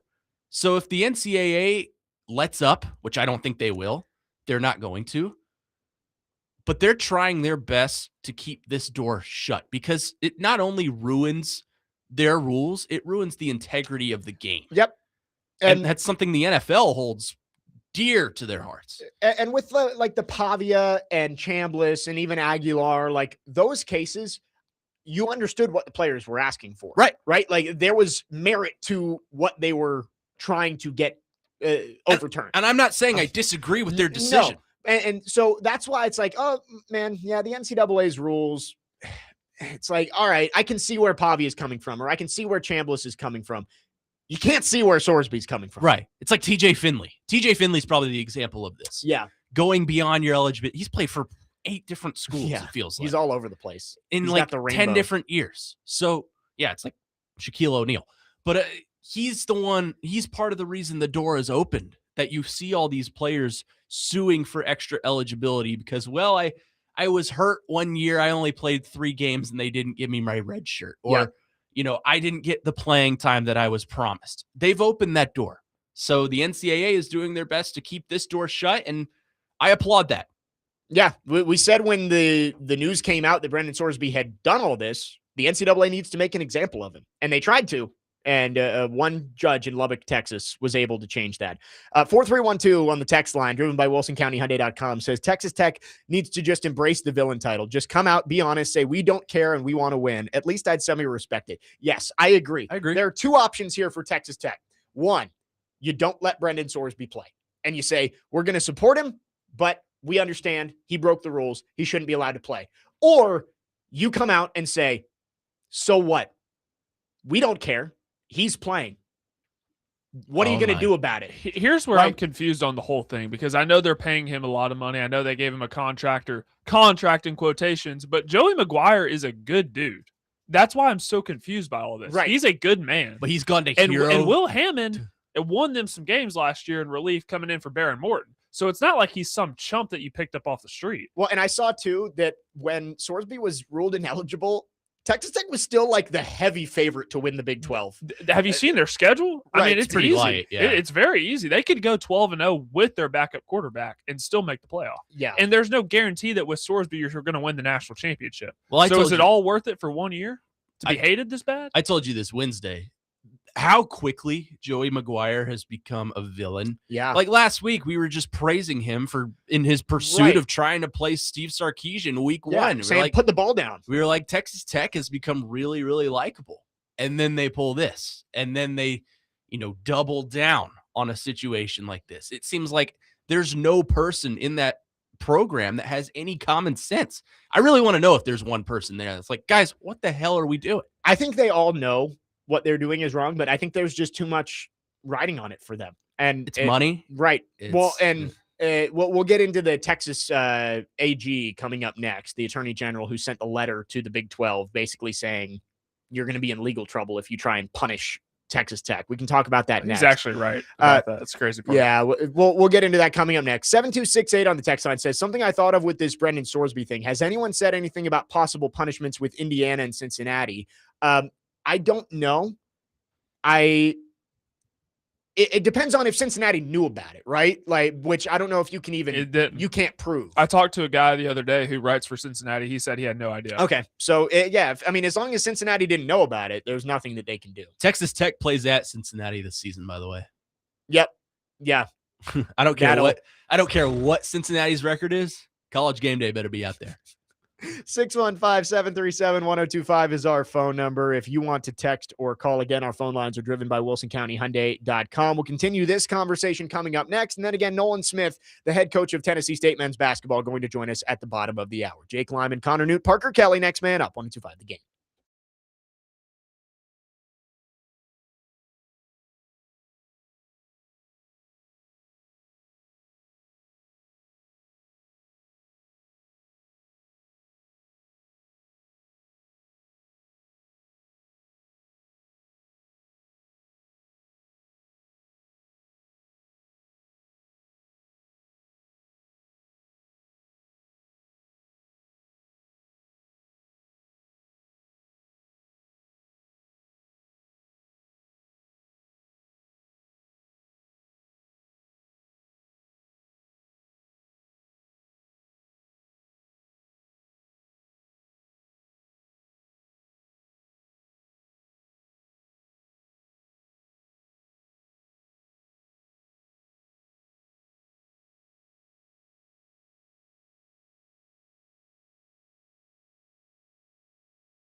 Next man up, 102.5 The Game. Jake Lyman, Connor Nute, Parker Kelley with you. Hope everyone's Friday's off to a great start. We're having fun and talk some Titans early on. Now talking about the Brendan Sorsby situation, which again, a Lubbock court judge ruled on Monday that he is going to get his temporary restraining order, and after serving a 2-game suspension, will be eligible to play for Texas Tech in 2026. And we've just gotten a week full of Texas Tech taking the moral high ground and talking about how great they are for supporting a young man pursuing his dream. And, you know, it doesn't change the fact that he broke the most important rule in sports and should not be out there playing. We want your reaction on this. 615-737-1025. Let's go to the phone lines and start with Bob. Bob, thanks for calling. Good morning. Hey, you said something a minute ago, just made my skin crawl. You know what's going to happen then when you said a minute ago about they have an easy schedule? They're going to win the national championship being cheaters just like Michigan did. You watch. It's going to happen just like Michigan did when everybody knew they cheated and they still won the national championship. Yeah, and I mean that's what we've talked about a little bit too, is what happens if they're really good. And if Sorsby is like a Heisman candidate, how do you handle that? And we've talked about possible ways to get around the ruling, which in name only included the NCAA as the defendant, and said the NCAA can't stop Brendan Sorsby from practicing, playing, participating. We've talked about the Big 12 trying to sanction Texas Tech. Is it Jeffrey Kessler, the lawyer? Jeffrey Kessler, the lawyer for Brendan Sorsby, sent a letter to the Big 12 basically saying, if you punish Texas Tech, we are going to take you to court and you will have to pay all the damages that Brendan Sorsby would be owed based on the money he'd lose by not playing this year. I'd say bring it. Let's go. Do it. Well, we've also talked about the college football playoff. Bob saying they're going to win the national championship. We've talked about the college football playoff basically just saying, if you play him, we're not going to select you for the field. They've also threatened to sue them. So, Texas Tech's season this year may depend more on winning in the courtroom than actually winning on the field. Then they're guilty of collusion. Apparently. That's what Cody Campbell's saying. I don't care. Is the Heisman committee separate from the NCAA? Is it like the college football playoff? The Heisman committee, it's subjective because it's just a bunch of voters. So I'd leave him out. Right. I mean, there are going to be so many voters who basically can say, guess what? We don't believe that you with Pavia this year. How many voters did we hear say he doesn't represent the spirit of the award? Many. I'd argue Brendan Sorsby doesn't represent the spirit of the award. I'd argue that this is crazy. Diego Pavia represents the spirit of the award more so than Brendan Sorsby. Well, does. I mean, yeah, at least Pavia didn't break the biggest rule, the most important rule in sports. Bob raises a good question though. What's a worse situation? This Texas Tech situation or the Michigan cheating scandal? This one. Really? Yeah. Because I'm looking at it from both ends. Michigan was a team-oriented scandal. This is just one individual player. But at the same time, I feel like the rule broken by this individual player is worse than the one that Michigan broke. Yeah, no, I agree, because Sorsby breaking the rules doesn't have any effect on winning and losing. So you could talk about integrity of the game was affected with the Michigan scandal too. But I think this is worse if he steps on the field this year. Yeah. 4312 says the Big 12 needs to call the bluff. I think they do too. I've seen other lawyers argue that that Kessler and Sorsby wouldn't have a case because the Texas Tech signed up for the Big 12 and agreed to the bylaws. It's like they're contractually obligated to follow through. The bylaw that is being referenced is the Big 12 can punish member schools for anything that brings negative attention or embarrassment or something to the conference. I don't know the exact wording, which I would say this is doing. So I am, in all the wrong ways, I am fascinated by the courtroom cases of this. I mean, I hate that we talk so much about courtroom cases instead of actually what's going on the field. Oh, I know. And I'm a huge fan of keep politics and sports separate. This is one of those examples where I think politics needs to step into sports and take care of this. Right. And it's got to be the right solution. But I mean, that feels like it might be the only solution at this point. 615-737-1025. Let's go back to the phone lines. Kenny, the mailman, is called in. Kenny, thanks for calling. What you got for us today? Hello, good friends. Would y'all do me a favor and play the Law and Order theme when we get to segments like this? Dun, dun. Da-da-da-da-da. Listen, Texas Tech, the leadership has lost all credibility in this. And I mean, this goes 2 years back when they decided we're going to throw a big fat wallet on the table and just buy our way into every sport possible, no matter what. There was an incident about 2 weeks ago, to me, that was very ugly, and no one has said a word about it. Do y'all know what I'm talking about? Are you talking about the softball Taylor panel? Yeah. Flag this, because as a Vandy fan, I will seldom stand up and brag on the University of Tennessee. But the Tennessee softball coach is well known as a very, very good person, straight up, just nice person she can be. And the Texas Tech girl flat out lied about her. I don't know if a lot of people knew what was going on. After the game, she had played for Tennessee, and when she left, the Tennessee coach just said, hey, we're going to be in the national championship running next year. You're making a mistake leaving, which I consider great life advice, don't y'all? Sure. Yeah, if she's saying that during the process. Yeah. But so she said after the game, well, that lady grabbed me and she told me this and she told me that, and I don't like to be grabbed by a lady. Fortunately, ESPN had filmed it, and the lady went by her in a second and a half, it was impossible to say what was said. But I hadn't heard a word out of the Tennessee Tech administration, the coaches, or anything, with a personal apology over slurring someone's name. I consider that my name means a lot to me, and the Tennessee coach's name should mean a lot to a lot of people. So even the way they handled that was just really ugly. I got to run. Thanks for the call, Kenny. Thanks, Kenny. No, and he's right. I see Texas Tech. I said it earlier in the week too. That is a situation that in the NIL era, I think you celebrate, because Texas Tech was not at the, as Cody Campbell says, the big boys table. And in an NIL world where you can kind of buy your way into it, they, within the rules, at least as far as we know, have made themselves competitive in a lot of sports, including football. I think that can be celebrated because it shows you that with the right investment, any team can go compete and try and win a national championship in this era of college sports. That's fine. I have no problem with that. And then they throw all of that goodwill away with what they're doing now. And the way it's just, and it's going to take people a long time to forgive them for this. It's taking the moral high ground and weaponizing Brendan Sorsby's gambling addiction against people criticizing them. Well, they're doing the holier than thou thing. Right. It's you want us to just toss this young man aside? No one's saying that. They're saying he shouldn't play on your football team this year. Yeah. End of story. You said it perfectly. They're using morality as a weapon, and it's wrong. It's very clearly wrong. The entire nation is against Texas Tech, and they're going to turn it into it's Texas against the world, always has been. No, it's everyone against legal issues, and you very blatantly broke the rules, or your player did, and you sat back and let it happen. Yeah, and during their 22-minute video, which, by the way, TCU's social media admin, whatever they're being paid, they need a raise. Frogsman. The videos that they do, it's what's the frog, the hypno frog that they do after wins, always great. And then yesterday, sorry, I'm not watching all of that, but sorry that happened, or congratulations. I'm with them. I'm not gonna watch it. Great, but I did see a clip from it where I don't know what all of those guys look like. They had 5 of them sitting around a table. I know what Joey McGuire looks like. It wasn't him. One of them says that they were out and talking in the community the night before in Houston. And Dakota Allen, I don't know if you remember Dakota Allen. He was on Last Chance U. I forget if it was Independence or EMCC, but he was on one of the Last Chance U seasons. He had been kicked off Texas Tech's team, I believe, for felony burglary. So again, made a mistake. The legal system dealt with it. I believe he was charged with that.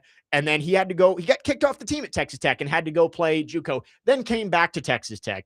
And apparently he had this whole story of, I'm so glad you're standing by Brendan Sorsby like you stood by me. I doubt that. But here's the difference. He had to deal with consequences. That's one mistake. Brendan Sorsby made 9,000 of them. And of course, his mistake is worse, right? Like that is the felony burglary is much worse than gambling on sports. I'm not trying to compare the two, but Dakota Allen paid for his mistakes. I'm sure that there was a legal recourse he had to take. He also had to go spend a year at a JUCO instead of playing at the Division I level. Those are consequences for your actions, which Brendan Sorsby is not having to suffer. And don't tell me that a 2-game suspension is a consequence against Abilene Christian and Oregon State. It's not. Nope. I mean, those are games they're going to win. Do you think I've seen a couple of people on the text line saying this? Do you think players will try to hurt him if he plays? I don't know. Like, I wouldn't preach that as a coach. Right. Because we're talking about integrity of the game. How contradictory would that be if I take the integrity of the game and quite literally go for the knees and take him out for the year?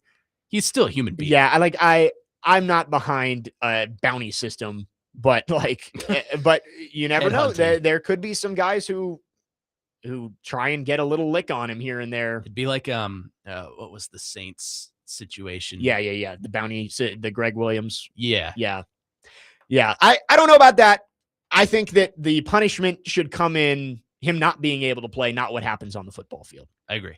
615-737-1025 is the phone number. Coming up next, we'll be joined by the head coach of Tennessee State men's basketball, Nolan Smith, going to talk to him about his Tigers fresh off an NCAA tournament appearance and the NBA. Talk about the finals, the draft, much more. All of that up next. Jake Lyman, Connor Nute, Parker Kelley, next man up. 125 The Game.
Next man up, 102.5 The Game. Jake Lyman, Connor Nute, Parker Kelley with you on your Friday morning. Kenny getting his wish with the Law and Order music coming back here. Let's go to our phone lines, driven by WilsonCountyHyundai.com. We are thrilled to be joined by the head coach of Tennessee State men's basketball, Nolan Smith. Coach Smith, thanks for taking some time. How's it going this morning? Man, it's going great. Thank y'all for having me on. How's everything going? Going great. We're thrilled to have you. And I know you're excited coming off an NCAA tournament appearance. I know that college basketball teams slowly starting to get back to work for next year. What's the excitement level for your program as you try and build off last year's success? We're extremely excited. We're excited about the group we have coming in, excited for them to arrive here in the next 2 weeks. We'll work into June through July and just get together, but let these guys understand the mission. You know, the program, the culture now is winning. You know, the standard has been set. Last year's players did an amazing job of buying into that culture, and the guys that have coming in, we got some talent. We got some really, really, really big time pieces that are coming in here hungry, starving, chip on their shoulder to go after it again. And Coach Smith, I know last year you were not brought on at Tennessee State until July, so things were a little bit compressed in terms of getting ready for the year. Does it feel a lot more relaxed as you settle in for year two here? Definitely does, and I've had time now to get acclimated on campus, making my rounds around campus as I, get my first group acclimated and get them admitted into school. So doing all that fun stuff that we get to do, but that's part of the process. I'm enjoying it. I'm meeting my campus now. I didn't really have that opportunity last year, and then ready for our guys to arrive and get to work. Coach, obviously you're a former Blue Devil with Duke. You've had some success there. And with that comes playing under arguably the greatest coach ever in Coach Mike Krzyzewski. How much from him did you learn as a player that you're bringing with you as a coach? I learned a lot. I mean, the way he challenged us, the way he mentally got us prepared every single day, but more importantly, the way he just made us confident, And there was a process to that. A lot different than today's nature right now. You have guys coming in and they're expected to perform right away. So giving confidence, giving these guys what they need to step out there and feel invincible. That's one thing Coach K did an amazing job at. And understand, obviously, when you have a target on your back, that's the mentality I want my guys to have, that we are the hunted. So when you're the hunted, you have to have that mentality to go out and hunt somebody else and attack them before they get you. That's what Coach K instilled in us, and that's what I try to pass on to my players now. That leads in exactly to what I was going to ask you. Obviously, there's higher expectations for you this year. You're the OVC Coach of the Year, reigning and defending. You guys are conference champions. You just made an NCAA tournament appearance. Is that a certain amount of pressure that gets to your team? And if so, how do you prevent that from getting into the head of your team? Yeah, no pressure at all. I think our guys, it's a new group. So whatever we did last year for me is already out of my head. We're turning the page. There's new players in here, and they individually have something to prove. The message is still the same. If we win, we all win. And the goal is to win every single day. And these guys understand coming in here, there's expectations, and the pressures to winning are obviously there. But when you show up every day, when you work hard, when you push your teammates, you hold each other accountable. When you do all those things, there is no pressure because you're built for it. And that's what these guys have to understand. We're going to make them understand that very quickly. And the standard is the standard. We're here to win. We're talking with head coach Nolan Smith of Tennessee State men's basketball. Coach, I know obviously you're locked in on your team, but I'm sure still keeping an eye on what's going on in the NBA Finals right now with the Knicks and the Spurs. We've had some crazy games. What have been your thoughts on this series with the Knicks just one game away from hoisting the trophy? Man, it's been an amazing series. I mean, the crazy thing is it doesn't feel like it should be a 3-1 series. You would think it would be going to 7 games, which it very easily can. It's definitely far from over. The Knicks have fought back and won a bunch of these games, and they probably could have easily lost a couple of these games. So I think the Spurs still feel extremely confident in their ability to go back home. And each win now the Spurs can possibly get, more pressure builds on the Knicks to win one game. So it's far from over. It's been a big-time series. You got a talented Spurs team and a talented Knicks team, 2 physical teams. The refs are letting them play. There's a lot going on in the series, but it's been exciting to sit back and watch it with my 5-year-old son, who doesn't have a bedtime when it comes to watching it, and doesn't have a bed when it comes to watching basketball games. He stays up with me, and we watched it the other night. It's funny, he fell asleep, and right now he's a big Victor fan. I don't know how he learned it, but he learned to properly say his name, which there is you go. Quite impressive. Doesn't even know his ABCs yet, and he knows how to say Victor Wembanyama. I'm like, that's impressive.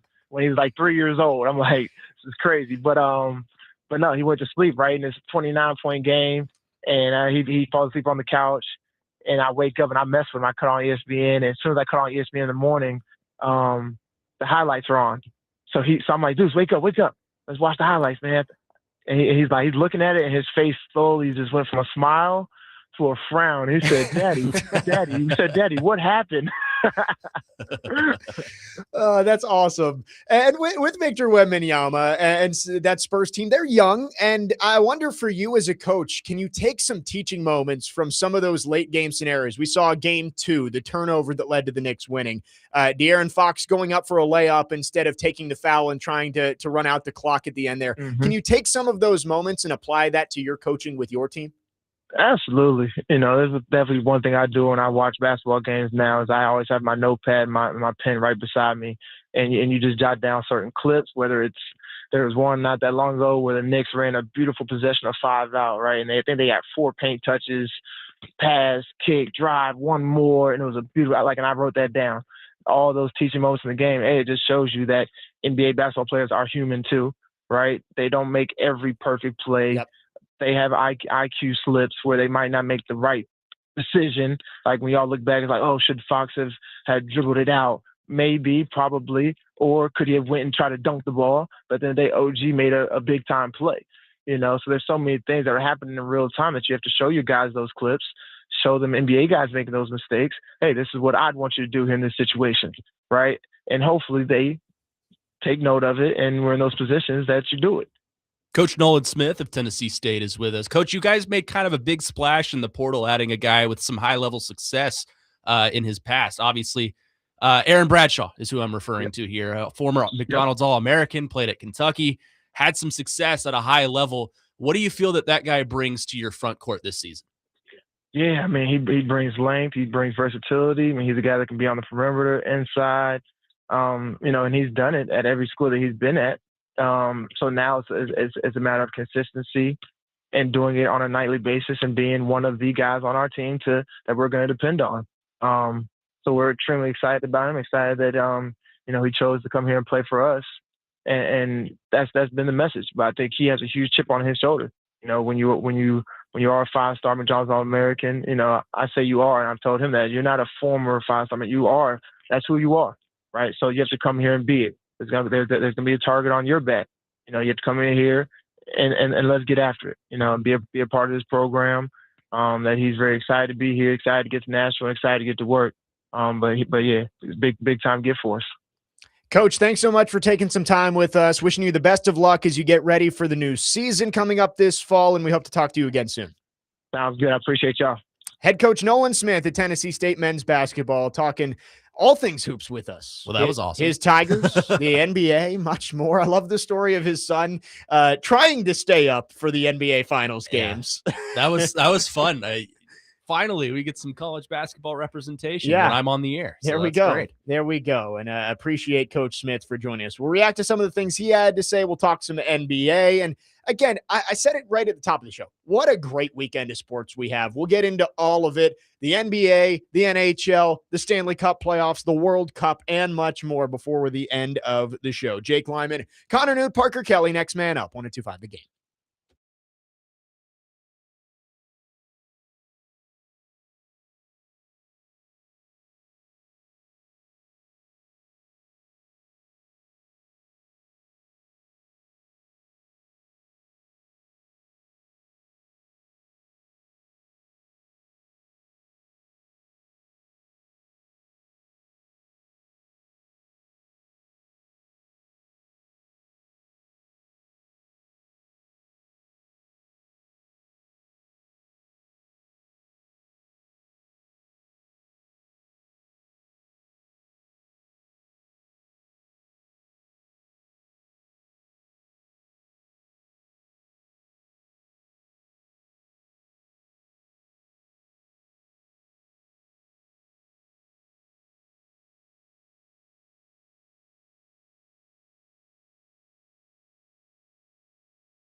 Next man up, 102.5 The Game. Jake Lyman, Connor Nute, Parker Kelley.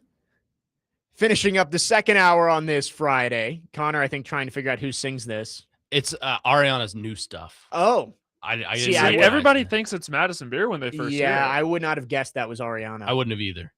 Shows how much of a super fan I am. Yeah. I saw that there was a fake Bridget Mendler release that came out. I thought we it's might like- get some new music, but Oh, yeah. wow. Was it AI Bridget Mendler? Somebody faked it, and but she said when it does happen, she'll let us know. So It's coming. there you go. She's got to finish her NASA moon landing first. Her rocket science degree. Anyway, great stuff from Nolan Smith. He was awesome. That was really fun to have him on. First time I ever said that about a Duke Blue Devil. Yeah, Tennessee State head coach, but I mean, most people would know him as national champion with Duke. He was he the national player of the year one year? Or he was first team All-American. Yeah, he was first round pick. I know that. Yes, he was. He played a couple of years in the NBA. And I got to talk to him. I called one of their games this season, and he came over and talked to us post game.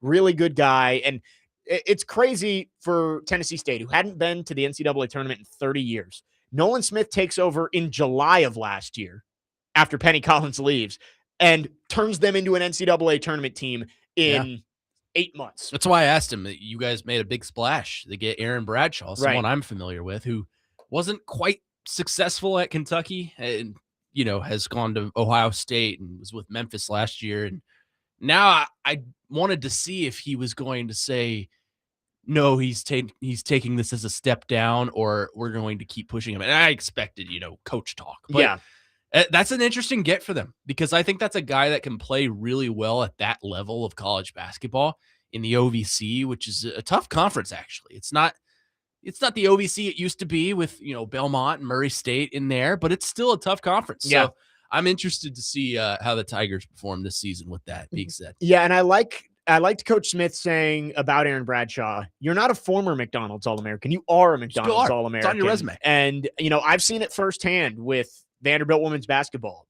Jordan Oliver was a McDonald's All-American who maybe didn't have quite the success you wanted at Baylor and Duke and came to Vanderbilt. It ended up being one of the most important players on a team that went to back-to-back NCAA championships.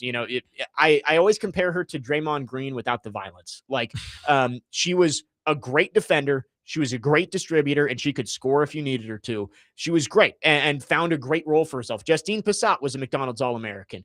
Didn't have the freshman year she may have wanted at Tennessee, came to Vandy, and was a WNBA draft pick this year. So I think with these guys, they're super talented. They just have to find the right coaching staff in the right situation to unlock their abilities. And we could be looking at another big year for Tennessee State over there at the Gentry Center.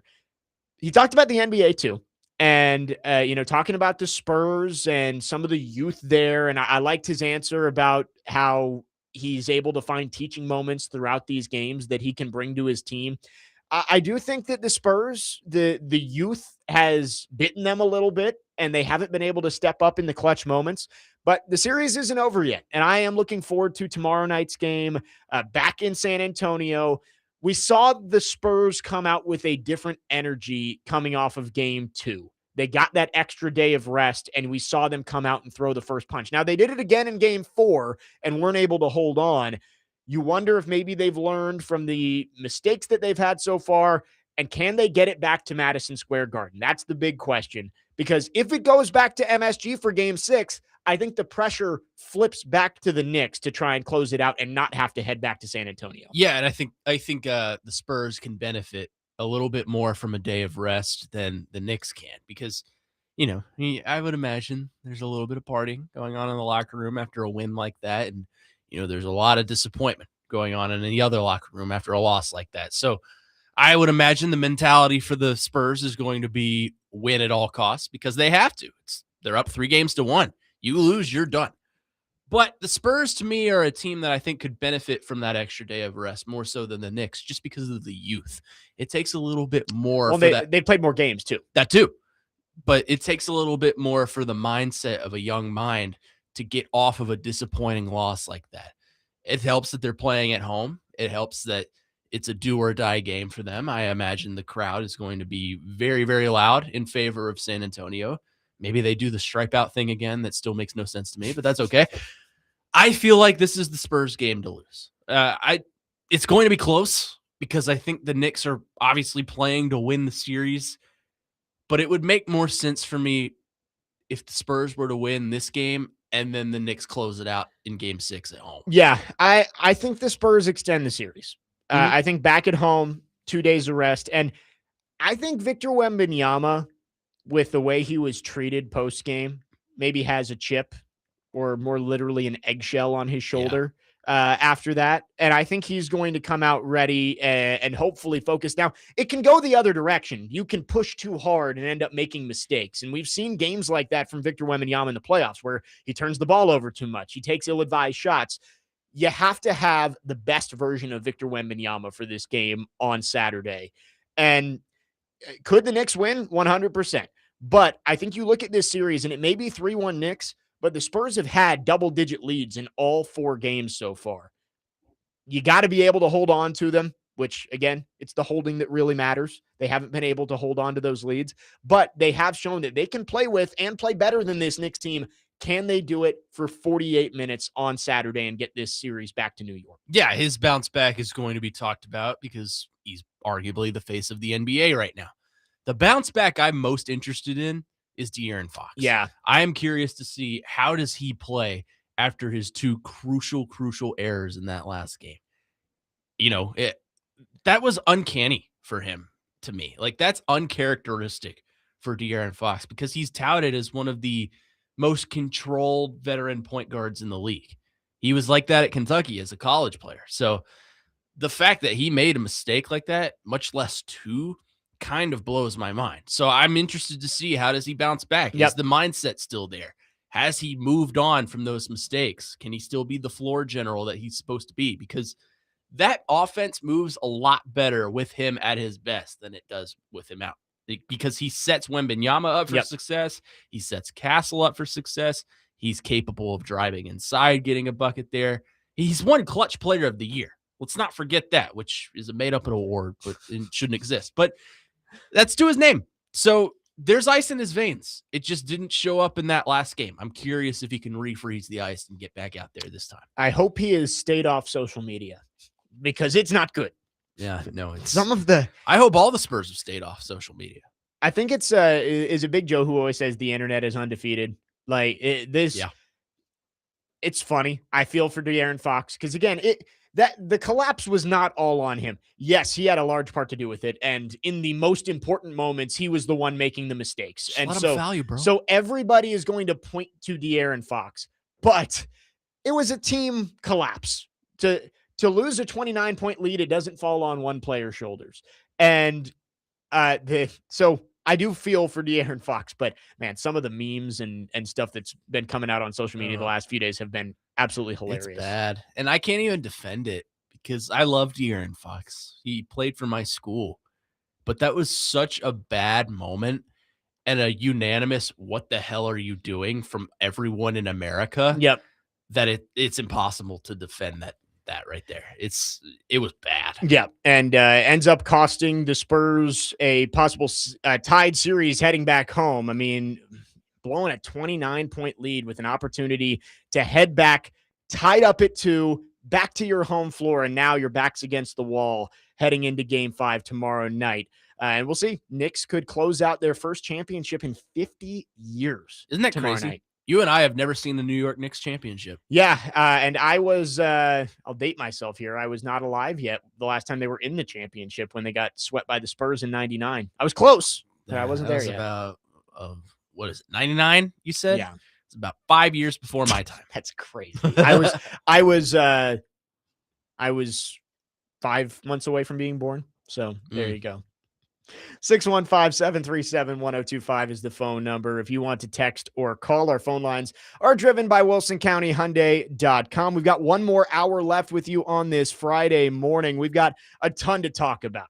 Let's start with Omaha coming up next. The College World Series starts today. We got to get an update on the Rocco's Jello Shot Challenge, first of all. Disappointing outing from the New Year's. I was going to say 2 schools have separated themselves, and I think West Virginia is one of them. I'll have to check and see if we've gotten any updates. But we'll talk about Omaha. The opening games are today. We'll also get into the World Cup. The U.S. starts its run later on this evening, and the Stanley Cup Sunday, Game 6. Could we see Carolina hoist the cup for the first time since 2006 coming up this weekend? All of that in the final hour of the show. Jake Lyman, Connor Nute, Parker Kelley. Next man up, 102.5 The Game.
Final hour on this Friday. Next man up, 102.5 The Game. Jake Lyman, Connor Nute, Parker Kelley, broadcasting from the Busy Bee Plumbing, Heating, and Air Conditioning Game Nashville Studios, home of the $99 yearly Beehive membership, where the buzz is always about great service.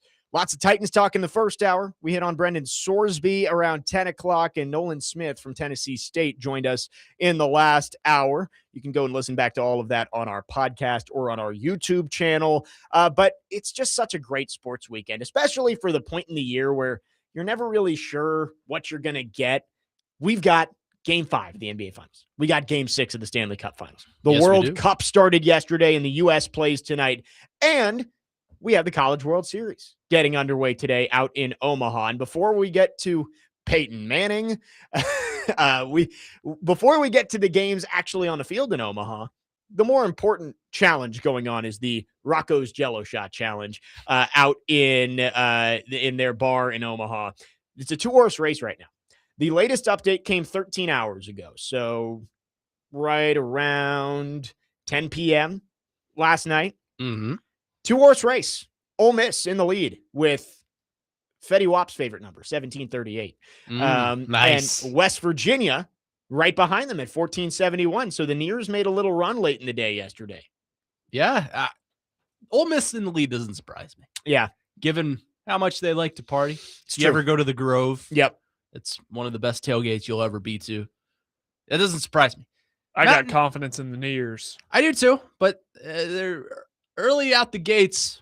Not super impressed with the Mountaineers. Well, so the Nears made a run. The first update had Ole Miss at 1437 and West Virginia at 490. So it was a little under 1,000 spread. That's down under 300 now. So West Virginia making a run at it. It's a long week.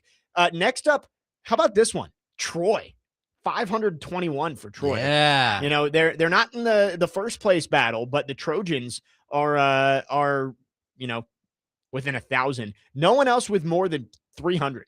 North Carolina's next at 264. Then Texas and Georgia are in the 160s, 170s. Oklahoma at 118 and Alabama at 96. Oklahoma's a bit surprising to me because that's not a huge drive for them. Right. That was what I thought. I thought the proximity might help them. But on the initial update, guess how many Oklahoma had? 1. 5. That was the first one, but they're up over 100 now. So always fun to follow along with that when you're looking at the College World Series. But of course, they actually start playing baseball today. The SEC looking for another championship. It would be their 7th in a row. Today, only one SEC team playing. You got Troy, West Virginia at 1 p.m., and then Ole Miss and North Carolina later on at 6. Tomorrow, it'll be all SEC as the right side of the bracket is all from the Southeastern Conference, Oklahoma and Alabama, Texas and Georgia. Early thoughts on the Omaha 8 and who ends up hoisting the title? I'm an SEC homer this year just because I want to see the trend continue. I think it would be really funny just to not have any other conference win since 2018. Georgia, I think, is the team everyone is looking at to win it all because the bats are deep. The pitching is a little questionable, especially that. At least based on what we saw last weekend. Based on what we saw in the Athens Super Regional. But I think they are the kind of team that can score more runs than you and not have to worry about the pitching. Just because the bats are that deep. They're fun to watch. I really wish that series would have gone 3 games. I think we deserved it. Yeah, as a country, we deserved that. But that's probably my season, my favorite here in Omaha. North Carolina is interesting to me too because I think they've got a good pitching rotation and they can get the bats hot. It's just the inconsistency for them. One game they'll score 11 runs, the next game they'll score 3. So they're interesting to me. Those are probably my 2 favorite teams if you were to ask me who I would think would win the national championship. The only team I don't want to see win is North Carolina. Like, I'm with you that I would take an SEC championship because just to extend the joke to another year of like, man, can anyone else besides the SEC win a college baseball championship? They got 5 of the 8 teams in the College World Series this year. West Virginia and Troy. I mean, I think either would be fun. West Virginia has been the darling of this tournament so far for some of us. You know, I'm sorry. I was going to say. It's okay. Here was my reaction when that happened. No! Oh, well. It'll be the same thing when the Team USA loses in the World Cup. We'll get to that in a second. But with West Virginia, I'm okay with them winning, even though technically they're a rival of Virginia Tech. I don't hold too much ill will, especially towards their baseball team. Like football, maybe a little bit more, but not baseball as much. It's a cool story. Right. The country roads, it's great. And then Troy, of course, would be great. I mean, to see a Sunbelt team that has, what's their record? It's 38-30. Yeah, 38-30 Sunbelt team go. They're not going to win it all, I don't think. But to see them make a run, that would be cool. North Carolina is the only one that I'm just like, meh. There's nothing fun about that for me. They have cool uniforms. They do have cool uniforms. That's what's fun. Yeah. That's all that's fun. No, I just want to extend the joke. Alabama, I don't really want to win just because they got Justin LeBron. Yeah, jokes will be made about that, I'm sure. Oklahoma is interesting to me because they were one of the last teams in, and then they go on a massive run. Yeah, which we've seen before. Ole Miss did it. They actually beat Oklahoma in the national championship in 2022. Mississippi State did the same thing the year prior. Yeah. Or was it the year after? It was the year before because they beat Vanderbilt in the national championship. Right. That's right. It's baseball, man. It's what happens. I always tell people baseball and hockey are the two sports where it's not usually the best team that wins the whole thing. It's the hottest. And yeah. Fortunately for hockey, we live in the world where the team that's probably going to win the series is the best team in the East. So we'll see. But baseball, I mean, your number 1 overall seed's out. Actually, your top 2 overall seeds are out. Yeah, Georgia's 3. Auburn is out at 4. Yep. North Carolina's 5. And then Texas and Alabama are 6 and 7. Mm-hmm. So you got 4 of the top 8 in there. So half the field hosted, but the other half didn't. So that's just teams that are riding the hot hand. And it's exciting. It's good for baseball. Yeah, I'm excited. Omaha is always a great time of year. I'm gonna lean that it's the other side of the bracket. Like North Carolina, they're good.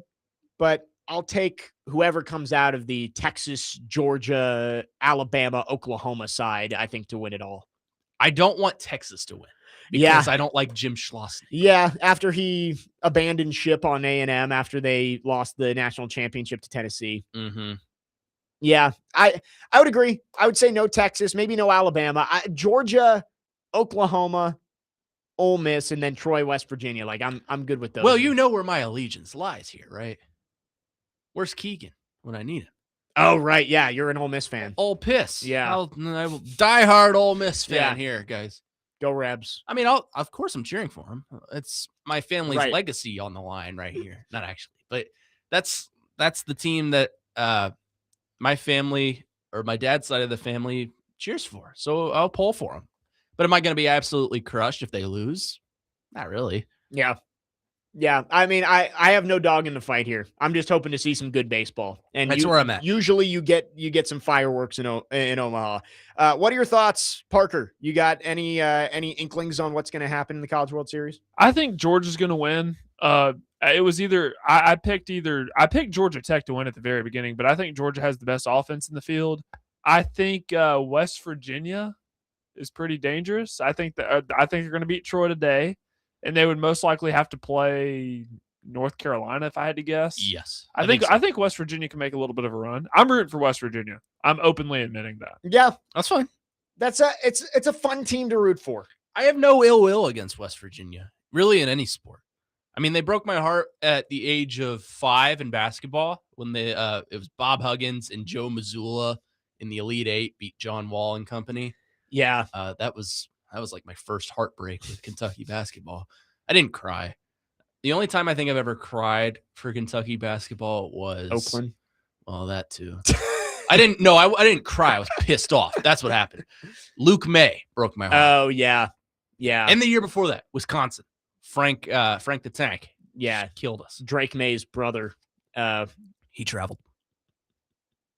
You'll hold on to that forever. I mean, it's like Utah Jazz fans with Jordan. Yeah. He pushed off. Yeah, no, it's true. 615-737-1025 is the phone number. We will take your thoughts on our phone and text line driven by WilsonCountyHyundai.com. We got more to get to in the final hour of the show. Stanley Cup Finals, now 3-2 Carolina, heading back to Vegas. We'll get into that. We will also talk about the World Cup because the U.S. starts their World Cup today out in Los Angeles, taking on Paraguay. Not Portugal. Not Portugal. Not Paraguay. Paraguay. So we will get into that. We're also let's draft some teams for the World Cup. Let's just see if these three people who don't know soccer whatsoever, we can each pick 3 teams. We'll do this in place of Monday headlines at 11:30. Pick 3 teams and, just see if any of us can pick the winner. I feel like picking 9 out of the 48 teams with a little bit of knowledge of who's good, we should be okay at this, right? Somebody should get the winner. Yeah, you would think. You would think. We'll find a way not to. 615-737-1025. Jake Lyman, Connor Nute, Parker Kelley. Next man up. 102.5 The Game.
Sports. It's what I wrote on the grid today for the 11 to 11:30 segment. Just sports. In all caps. We got all of them. We got all of them this weekend. Next man up, 102.5, The Game. Except Jake football. Lyman, Connor Nute, Parker Kelley. Yeah, no football this weekend, sadly. Is the UFL still going on? The playoffs? Real football. Yeah. I think they play the championship on Saturday. Oh, okay. So Who cares? How Who many cares? minutes of the UFL have you watched this year? I have actually watched some of it. I was in an airport and it was on TV. Oh, sorry. You know how much I've watched?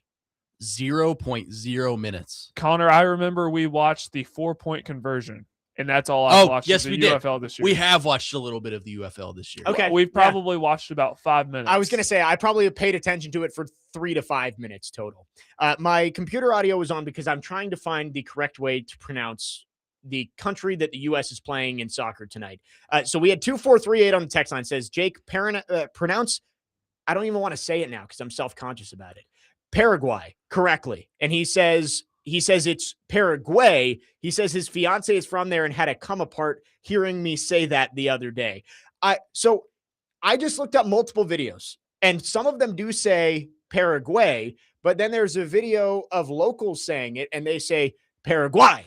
So I'm It's like Iraq or Iran and Iran. well, see, I think Iran is like the actual way to pronounce it. It's not Iran. But Iran is funny. But people say Iran.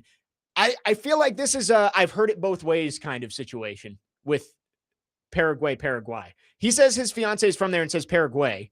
So I'll believe that. But I just watched a video of locals saying it and it's Paraguay. Now I'm curious what they're going to say on the broadcast. I know so now I need to pay attention. And I heard ESPN say Paraguay yesterday. So that's what I was coming in here with. And so I don't know if I'm wrong. I'm sorry to 2438's fiance for if I did say it wrong. We're just going to say, I don't know, the country the U.S. is playing tonight. Are we going to be like Ohio State talking about Mexico? Mexico. Michigan.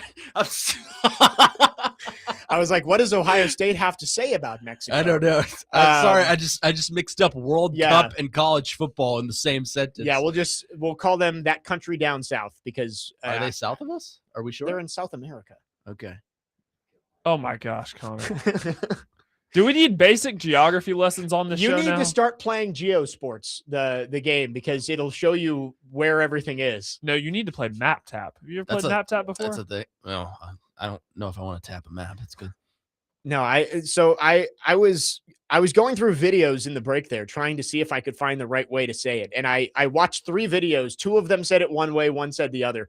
I'm going to settle on what 2438 is saying because he's the one texting about it. So we'll say Paraguay. How about that? Paraguay. Okay, that's fine with me. As long as we're consistent, no one's going to know.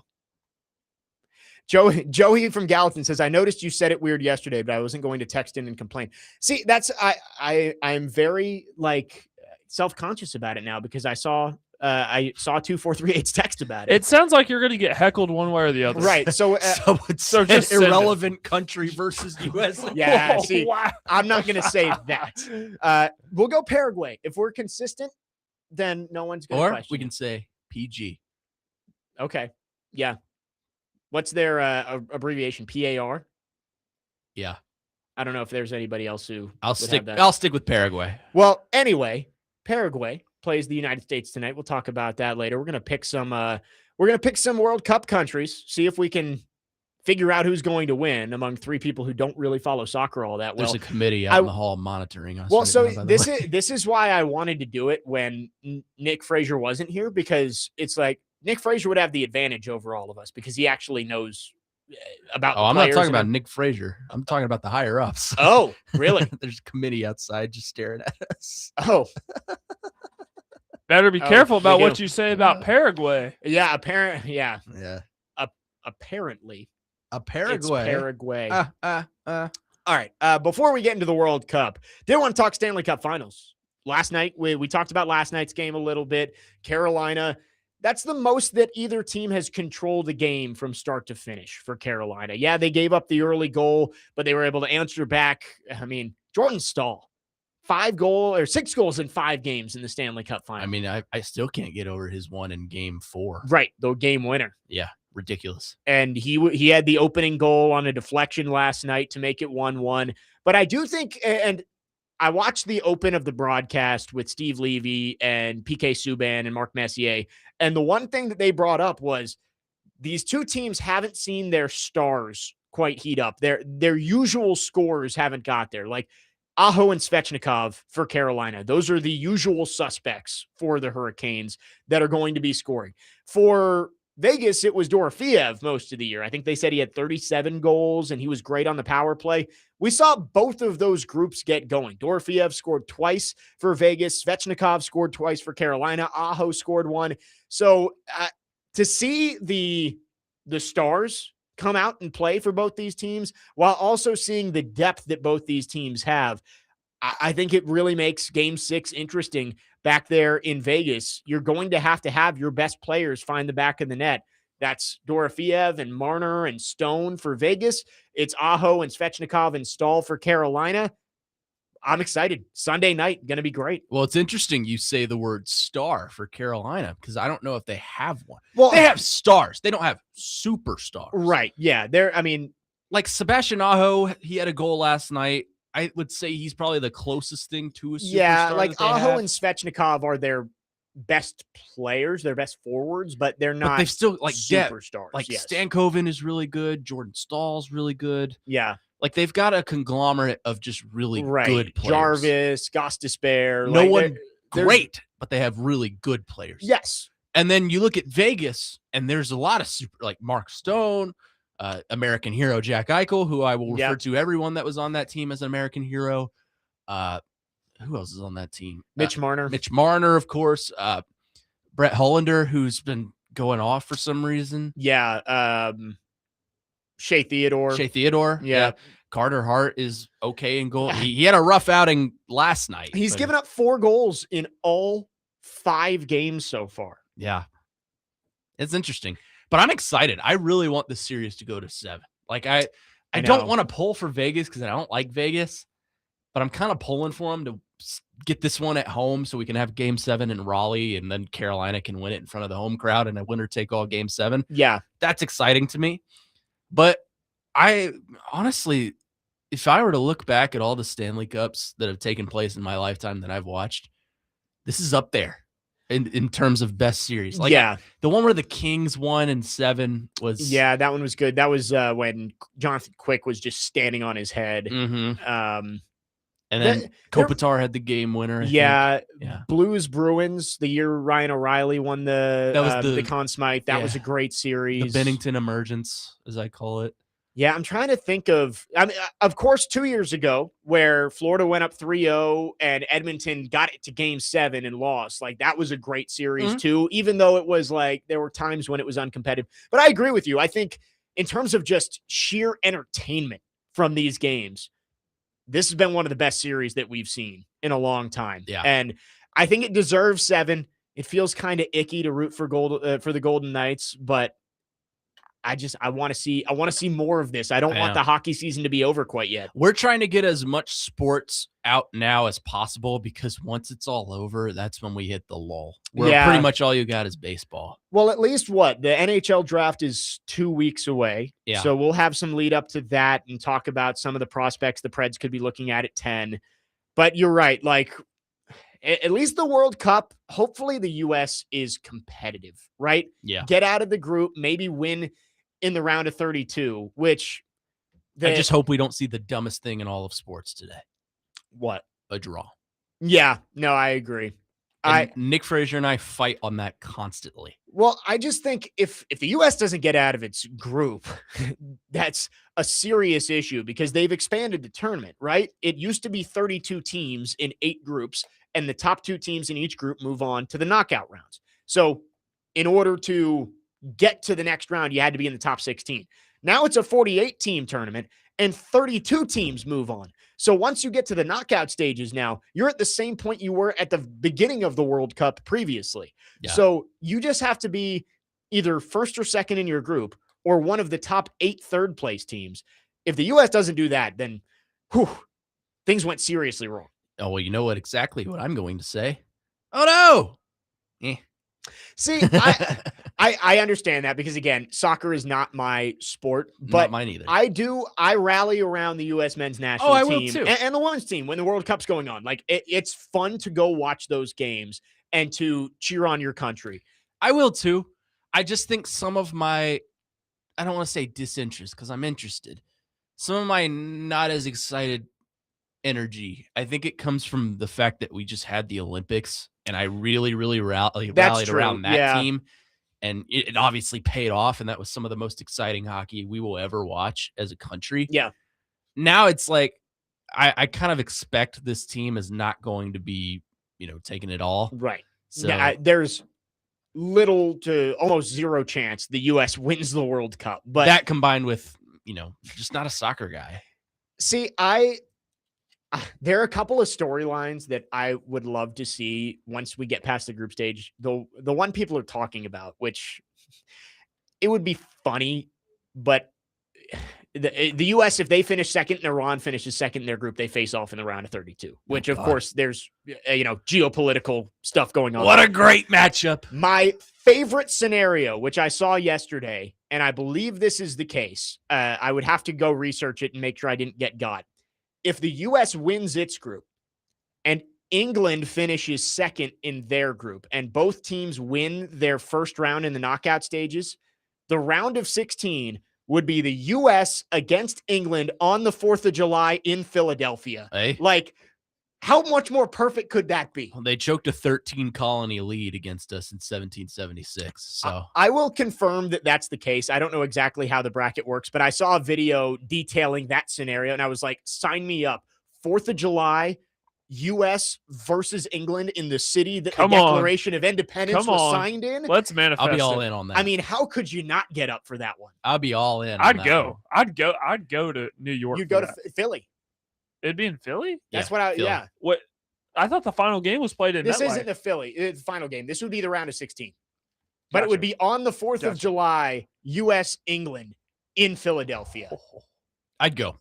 Well, I wouldn't go, but I'd watch. I'd want to go to Philly. I I've never think been to Philly before. I need to go. A lot of people, a lot of things have to fall into place for it to work, but I am rooting for that scenario. I mean, this time of year teaches me more power to the people that. Yeah, that's what. Did we just agree on something? 4312. Yeah, Okay. you're a Louisville fan. Yeah. Well, I try not to acknowledge him, but we agree on this. So power to the people that are diehard soccer. Power to Nick Frazier, because this is his sport. He loves it more than anything in the world. And power to him. It's just not my cup of tea. And that's okay. I'm sure college basketball isn't other people's cup of tea. Yeah. I'm sure hockey isn't people's cup of tea.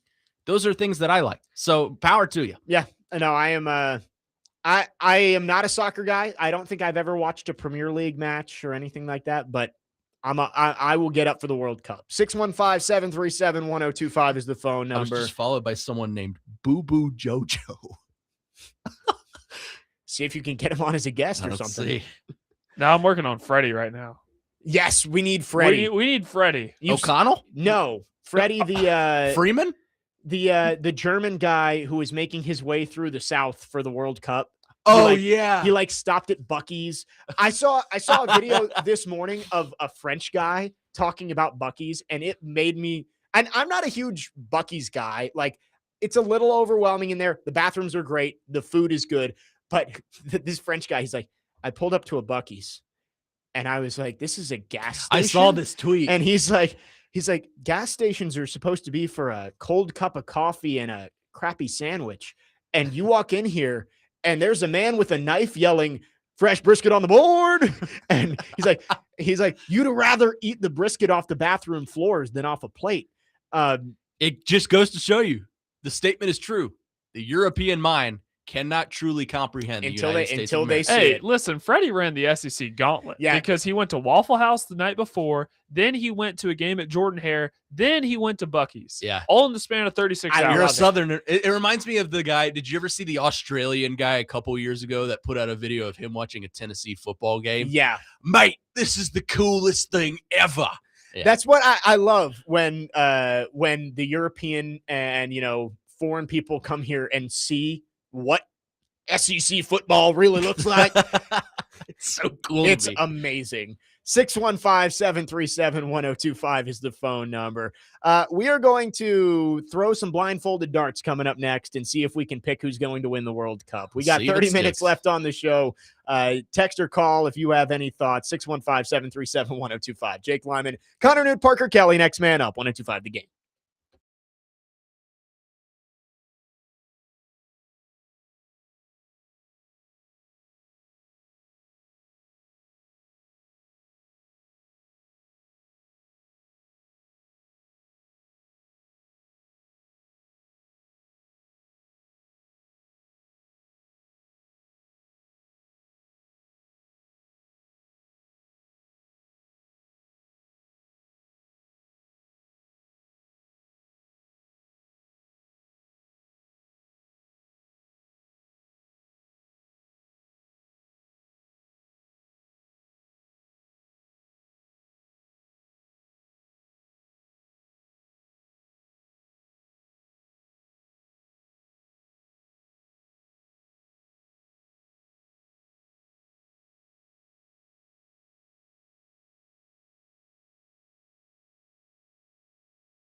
Next man up, 1025 The Game. Jake Lyman, Connor Nute, Parker Kelley, Apollo Creed. We're getting the patriotic vibes up for tonight's game. The USA against Paraguay for the first group game of the World Cup. He told me this would be the song of the month, and I said, I hold you to a high expectation. You delivered. I backed it up. I backed it up. You delivered. I'm so proud. It's an 8 o'clock kick tonight, but I will give soccer one compliment as a sport. Again, not a big soccer guy. Their games are quick. Yeah, they're 90 minutes. Plus half. They go running clock, right? Well, yes, they did add a hydration break, which they take commercials, which people are not happy about. I saw on Twitter yesterday. I watched a little bit of Mexico and South Africa. 3 red cards handed out in the opening game of the World Cup. Mexico won 2-0. But the people were not happy about the hydration break. 8 o'clock kickoff tonight, but game will probably be over by 10, which, it at least it allows you to plan your night instead of over or under amount of fake injuries we see tonight. There was one yesterday that was horrible. I saw it. The South Africa guy did not get touched, or maybe it was Mexico. I forget who it was, but did not get touched and then went down gripping his ankle, and they got a yellow card for it. I mean, crazy. This is part of my soccer issue. All right, it's time to draft some teams here. There we go. We're going to try and pick the winner of the World Cup. Each of us are going to get 3 teams, and we're going to see if one of us out of 9 teams can pick the winner. I feel like our odds are pretty good here, even as guys who don't know soccer. Okay. I randomized the draft order. It's going to go me, Parker, Connor. I have the results in case anyone What else a put down rig me. job. Oh, this guy, the commissioner, rigged his own draft. You can come and look at it. Well, I guess you don't know how many times I hit it, but I only hit it once. Jake, Parker, Connor. I will lead us off. I've heard one team listed as the biggest favorite. I'm going to go with Spain. Spain is my first team. This is what happens when you give this guy the first pick. Parker, you're up next. Give me France. Okay. Damn it! That's a good one. God. All right. Connor's clearly upset about that. I forgot to make a list here. So I've got Spain. Parker has France. Connor, you get back-to-back picks here. All right. I'm trying to find we're going snake draft Yes, here. we are. Okay. Yeah. I have to make it fair. Connor can't get the last pick in all 3 rounds. Yeah. I mean, All right. I'm going with our boy. Plays for Miami. Leo Messi. Give me Argentina. That's a good pick. And That then- is a good pick. Then for my second pick, I will go. Parker, who'd you pick? France. Okay, I'll go Germany. Germany. Okay. It's a good one. Okay, I feel good. I feel really good. I believe I saw that the winner of the World Cup has only ever come from Europe and South America, so we're off to a good start. Yeah, we are. We've only taken them. Parker, who is your second team that you think is going to win the World Cup? Okay, so I feel like this country is always pretty good at soccer, and it's a fairly large country, so you think their chances would be better given the amount of athletes they have, right? Give me Brazil. Yeah. Oh, man, that was my pick. That's a good one. That's a good That's a one. great one. Brazil. We're just taking all the blue bloods of World Cup soccer. Let's see. I don't have a pick So for a while, I so I get- can help you out. I here. get back-to-back picks here. I'm between 2. Both teams in Europe. Can I give you a phone a friend? Yeah, what are you thinking? I like the Netherlands. Oh, so that wasn't who I was going to pick. Oh, okay. I know nothing about them, but I know that we've played them before. yes, they beat the US 4 years ago. I can't bring myself to do it. I'm going to pick Portugal. Give me Cristiano Ronaldo in Portugal as my second pick. And with my third one, I like my teams I've got so far, Spain and Portugal right there on the Iberian Peninsula. I'm throwing this pick away, but solely because of patriotism. Give me the United States of America. Yes. Dang it. Okay. They're not going to win. Okay, Parker's pick. And then afterwards, I have to read this text from Wesson Hermitage, and we have a decision to make live on air. Cool. Okay. Has Germany been picked yet? Germany has been I picked. picked them. Here's who's off the board. Spain, France, Argentina, Germany, Brazil, Portugal, and the USA. No one's picked England. That was the one I was battling with. I was between England and Portugal. See, I could pick England, but given our history with that country, I don't want to. How about Belgium?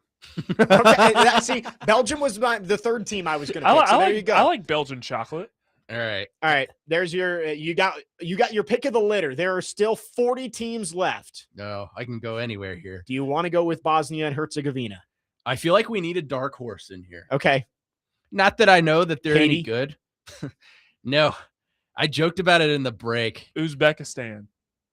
That's a great one. I'm going to go Senegal. Senegal. All right. Just to round us all out here. No one wanted to pick England. I think you deserve a bonus point if you could tell me where Senegal is. It's in Africa.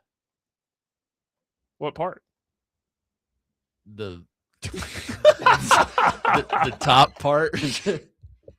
See, we've learned today that Connor is not a huge geography guy. I know the geography of the United States of America. It's the only country that matters. I mean, I might as well only have 2 teams with picking the U.S., but somebody had to do it. Well, me right? too. I took Senegal. And I knew one of you guys was going to do it if I didn't. So here's my 3 teams: Spain, Portugal, and the USA. Parker, I think, has the best chance because he's got 3 legitimate contenders: France, Brazil, and Belgium. And then Connor goes Argentina, Germany, and Senegal. Yes. As we all ignore the country of England out of spite. And they have the 3rd best odds too, Right. according to ESPN. Somebody should have taken England. They're But none of us plus wanted to. 750. no, we refuse. It would be very unpatriotic to do so. All right, we'll see. We've got 6 weeks to find out if one of us were right. So All right. I have a decision to make. Yeah, here. go We ahead. can either do it right here or we can get to it on the other side. let's just do it on the other side. We got one more segment. We Okay. will wrap up the show after this.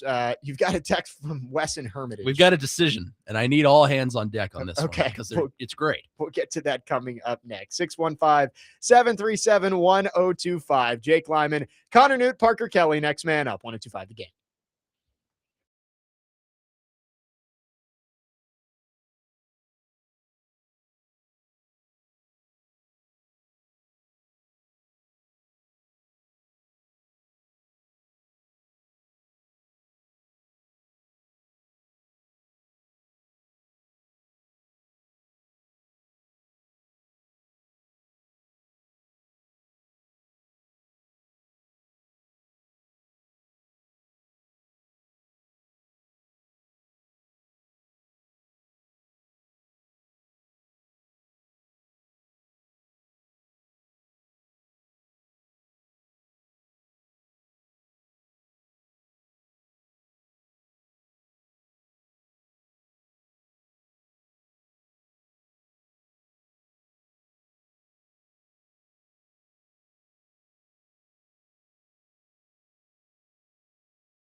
Finishing up the show, next man up, 102.5 The Game.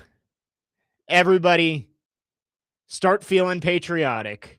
The U.S. starts its World Cup run today, tonight, 8 o'clock kick in L.A. against Paraguay. So excited for the World Cup, hoping the U.S. at least can make a semblance of a run. I don't know how deep they're going to go, but I would hope that we get some exciting soccer, and it starts tonight in game one at SoFi Stadium. We just drafted some teams to see if any of us can pick the champ. I picked Spain, Portugal, and the United States of America. Hell yeah. Craig said the fact that the U.S. wasn't first off the board is a shame, and we should all feel embarrassed. I just want you to know, Craig, if I had the first pick, they would be first off the board. Well, you had a chance to take them. You had two chances to take them. Yeah, but they weren't. If they're not taking first overall, why would I take? Yeah, so I did consider it. I did. But this is a game of trying to, like in the NFL draft, it's not about the player. It's about where you can get them and the value that you can get. I felt like I could get the USA later, and I was trying to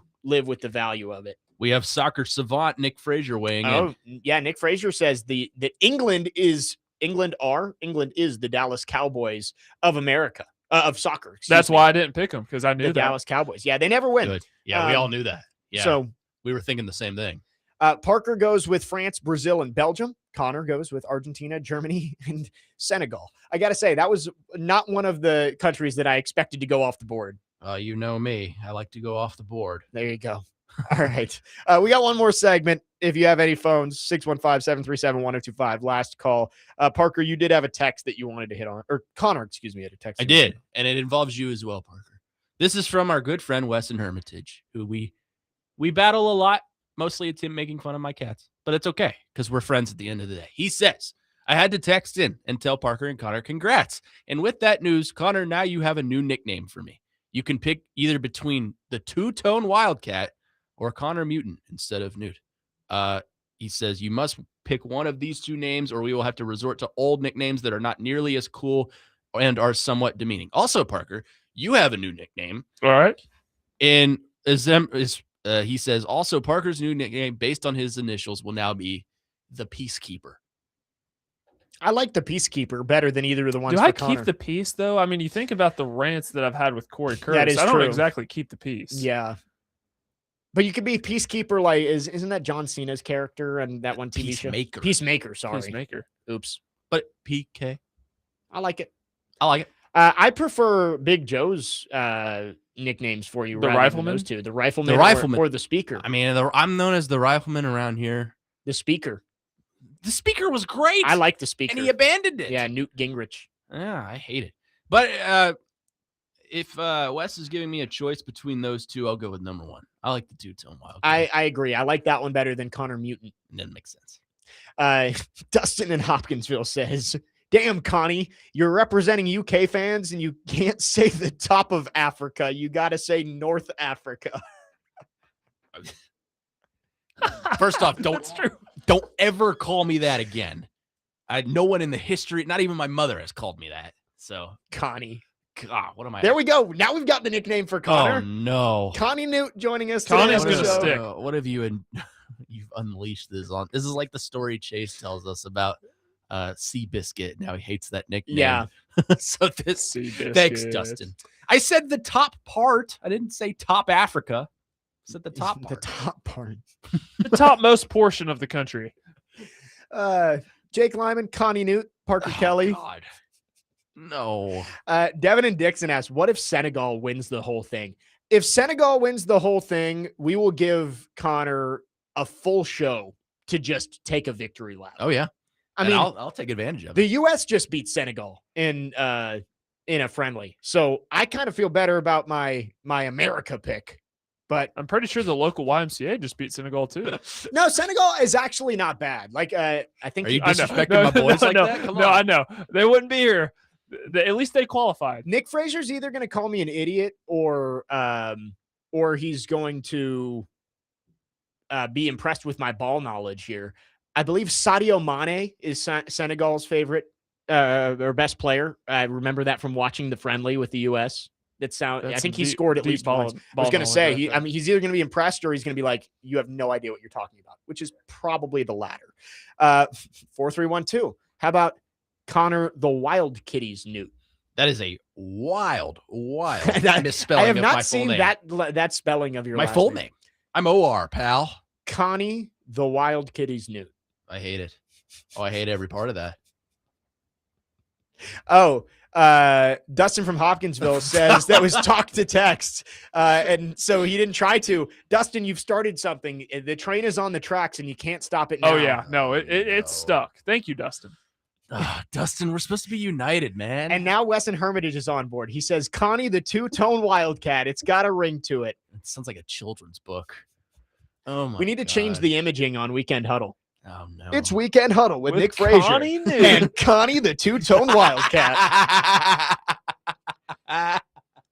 That would be great. Oh my god! Oh, I'd hate every minute of it. But you got to smile and nod through it, because if I don't, then it'll just keep coming. Yeah, that's true. If you have a reaction to it, it's going to stick. Before we wrap up here, let's quickly go through. Do the Knicks finish it out tomorrow? I know we kind of talked about this. I'm going to say no. Nope. Parker? No, but they win game 6. All right. So we're saying that we will have a game 6 to talk about on Monday. Hurricanes, Golden Knights. Do the Canes finish it up in Vegas? I want to say no, because I want this to go to 7. But just the way that they're playing right now, they look like they have all the momentum in the series. So I'm going to say yes. All right. I like it. I am going to I'm going to say Vegas does extend the series. We'll get to this latest text in a second. Parker, what do you think? This one goes to 7. Canes or Golden Knights? This one goes to 7. Golden Knights win. This one will go to 7. Canes win at home. 2 best words in sports. Game 7. Yeah, it's wishful thinking, but I want a game 7. I think we've got our winner for Connor's nickname. 4822. Thank you. And what a way to end the week. Kitty Cat Connie. Oh, so many jokes flying around in my head right now. Oh my god. Stay professional. It's Weekend Huddle with Nick Frazier and Kitty Cat Connie Nute. We've gone off the rails. Oh my god. Don't let Adam Vingan hear this. Oh yeah. He'll destroy me later today. Yes, Adam, please, for all I will be so happy, and I will be tuned in at 3:00.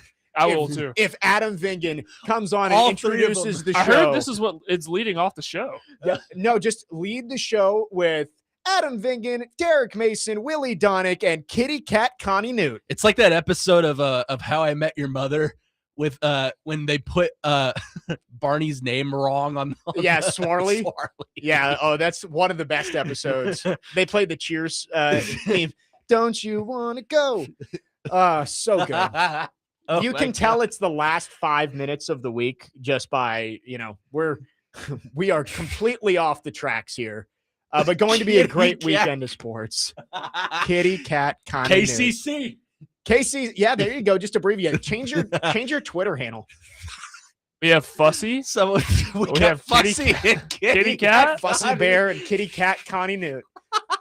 Oh my goodness. They're gonna think, what's wrong with these people? Oh my god. What a final segment. Oh here. my goodness. Oh, I hope Chase didn't hear that either. Oh yeah, Chase will never let you live that down. Yeah, well, I'm sure you're gonna make sure he hears it when he walks in here. Yes, when about he walks 6 in here, minutes. I'll be like, say hi to Kitty I'm Cat actually going to his Connie. office right now to tell him. There you go. Boom. Oh my god.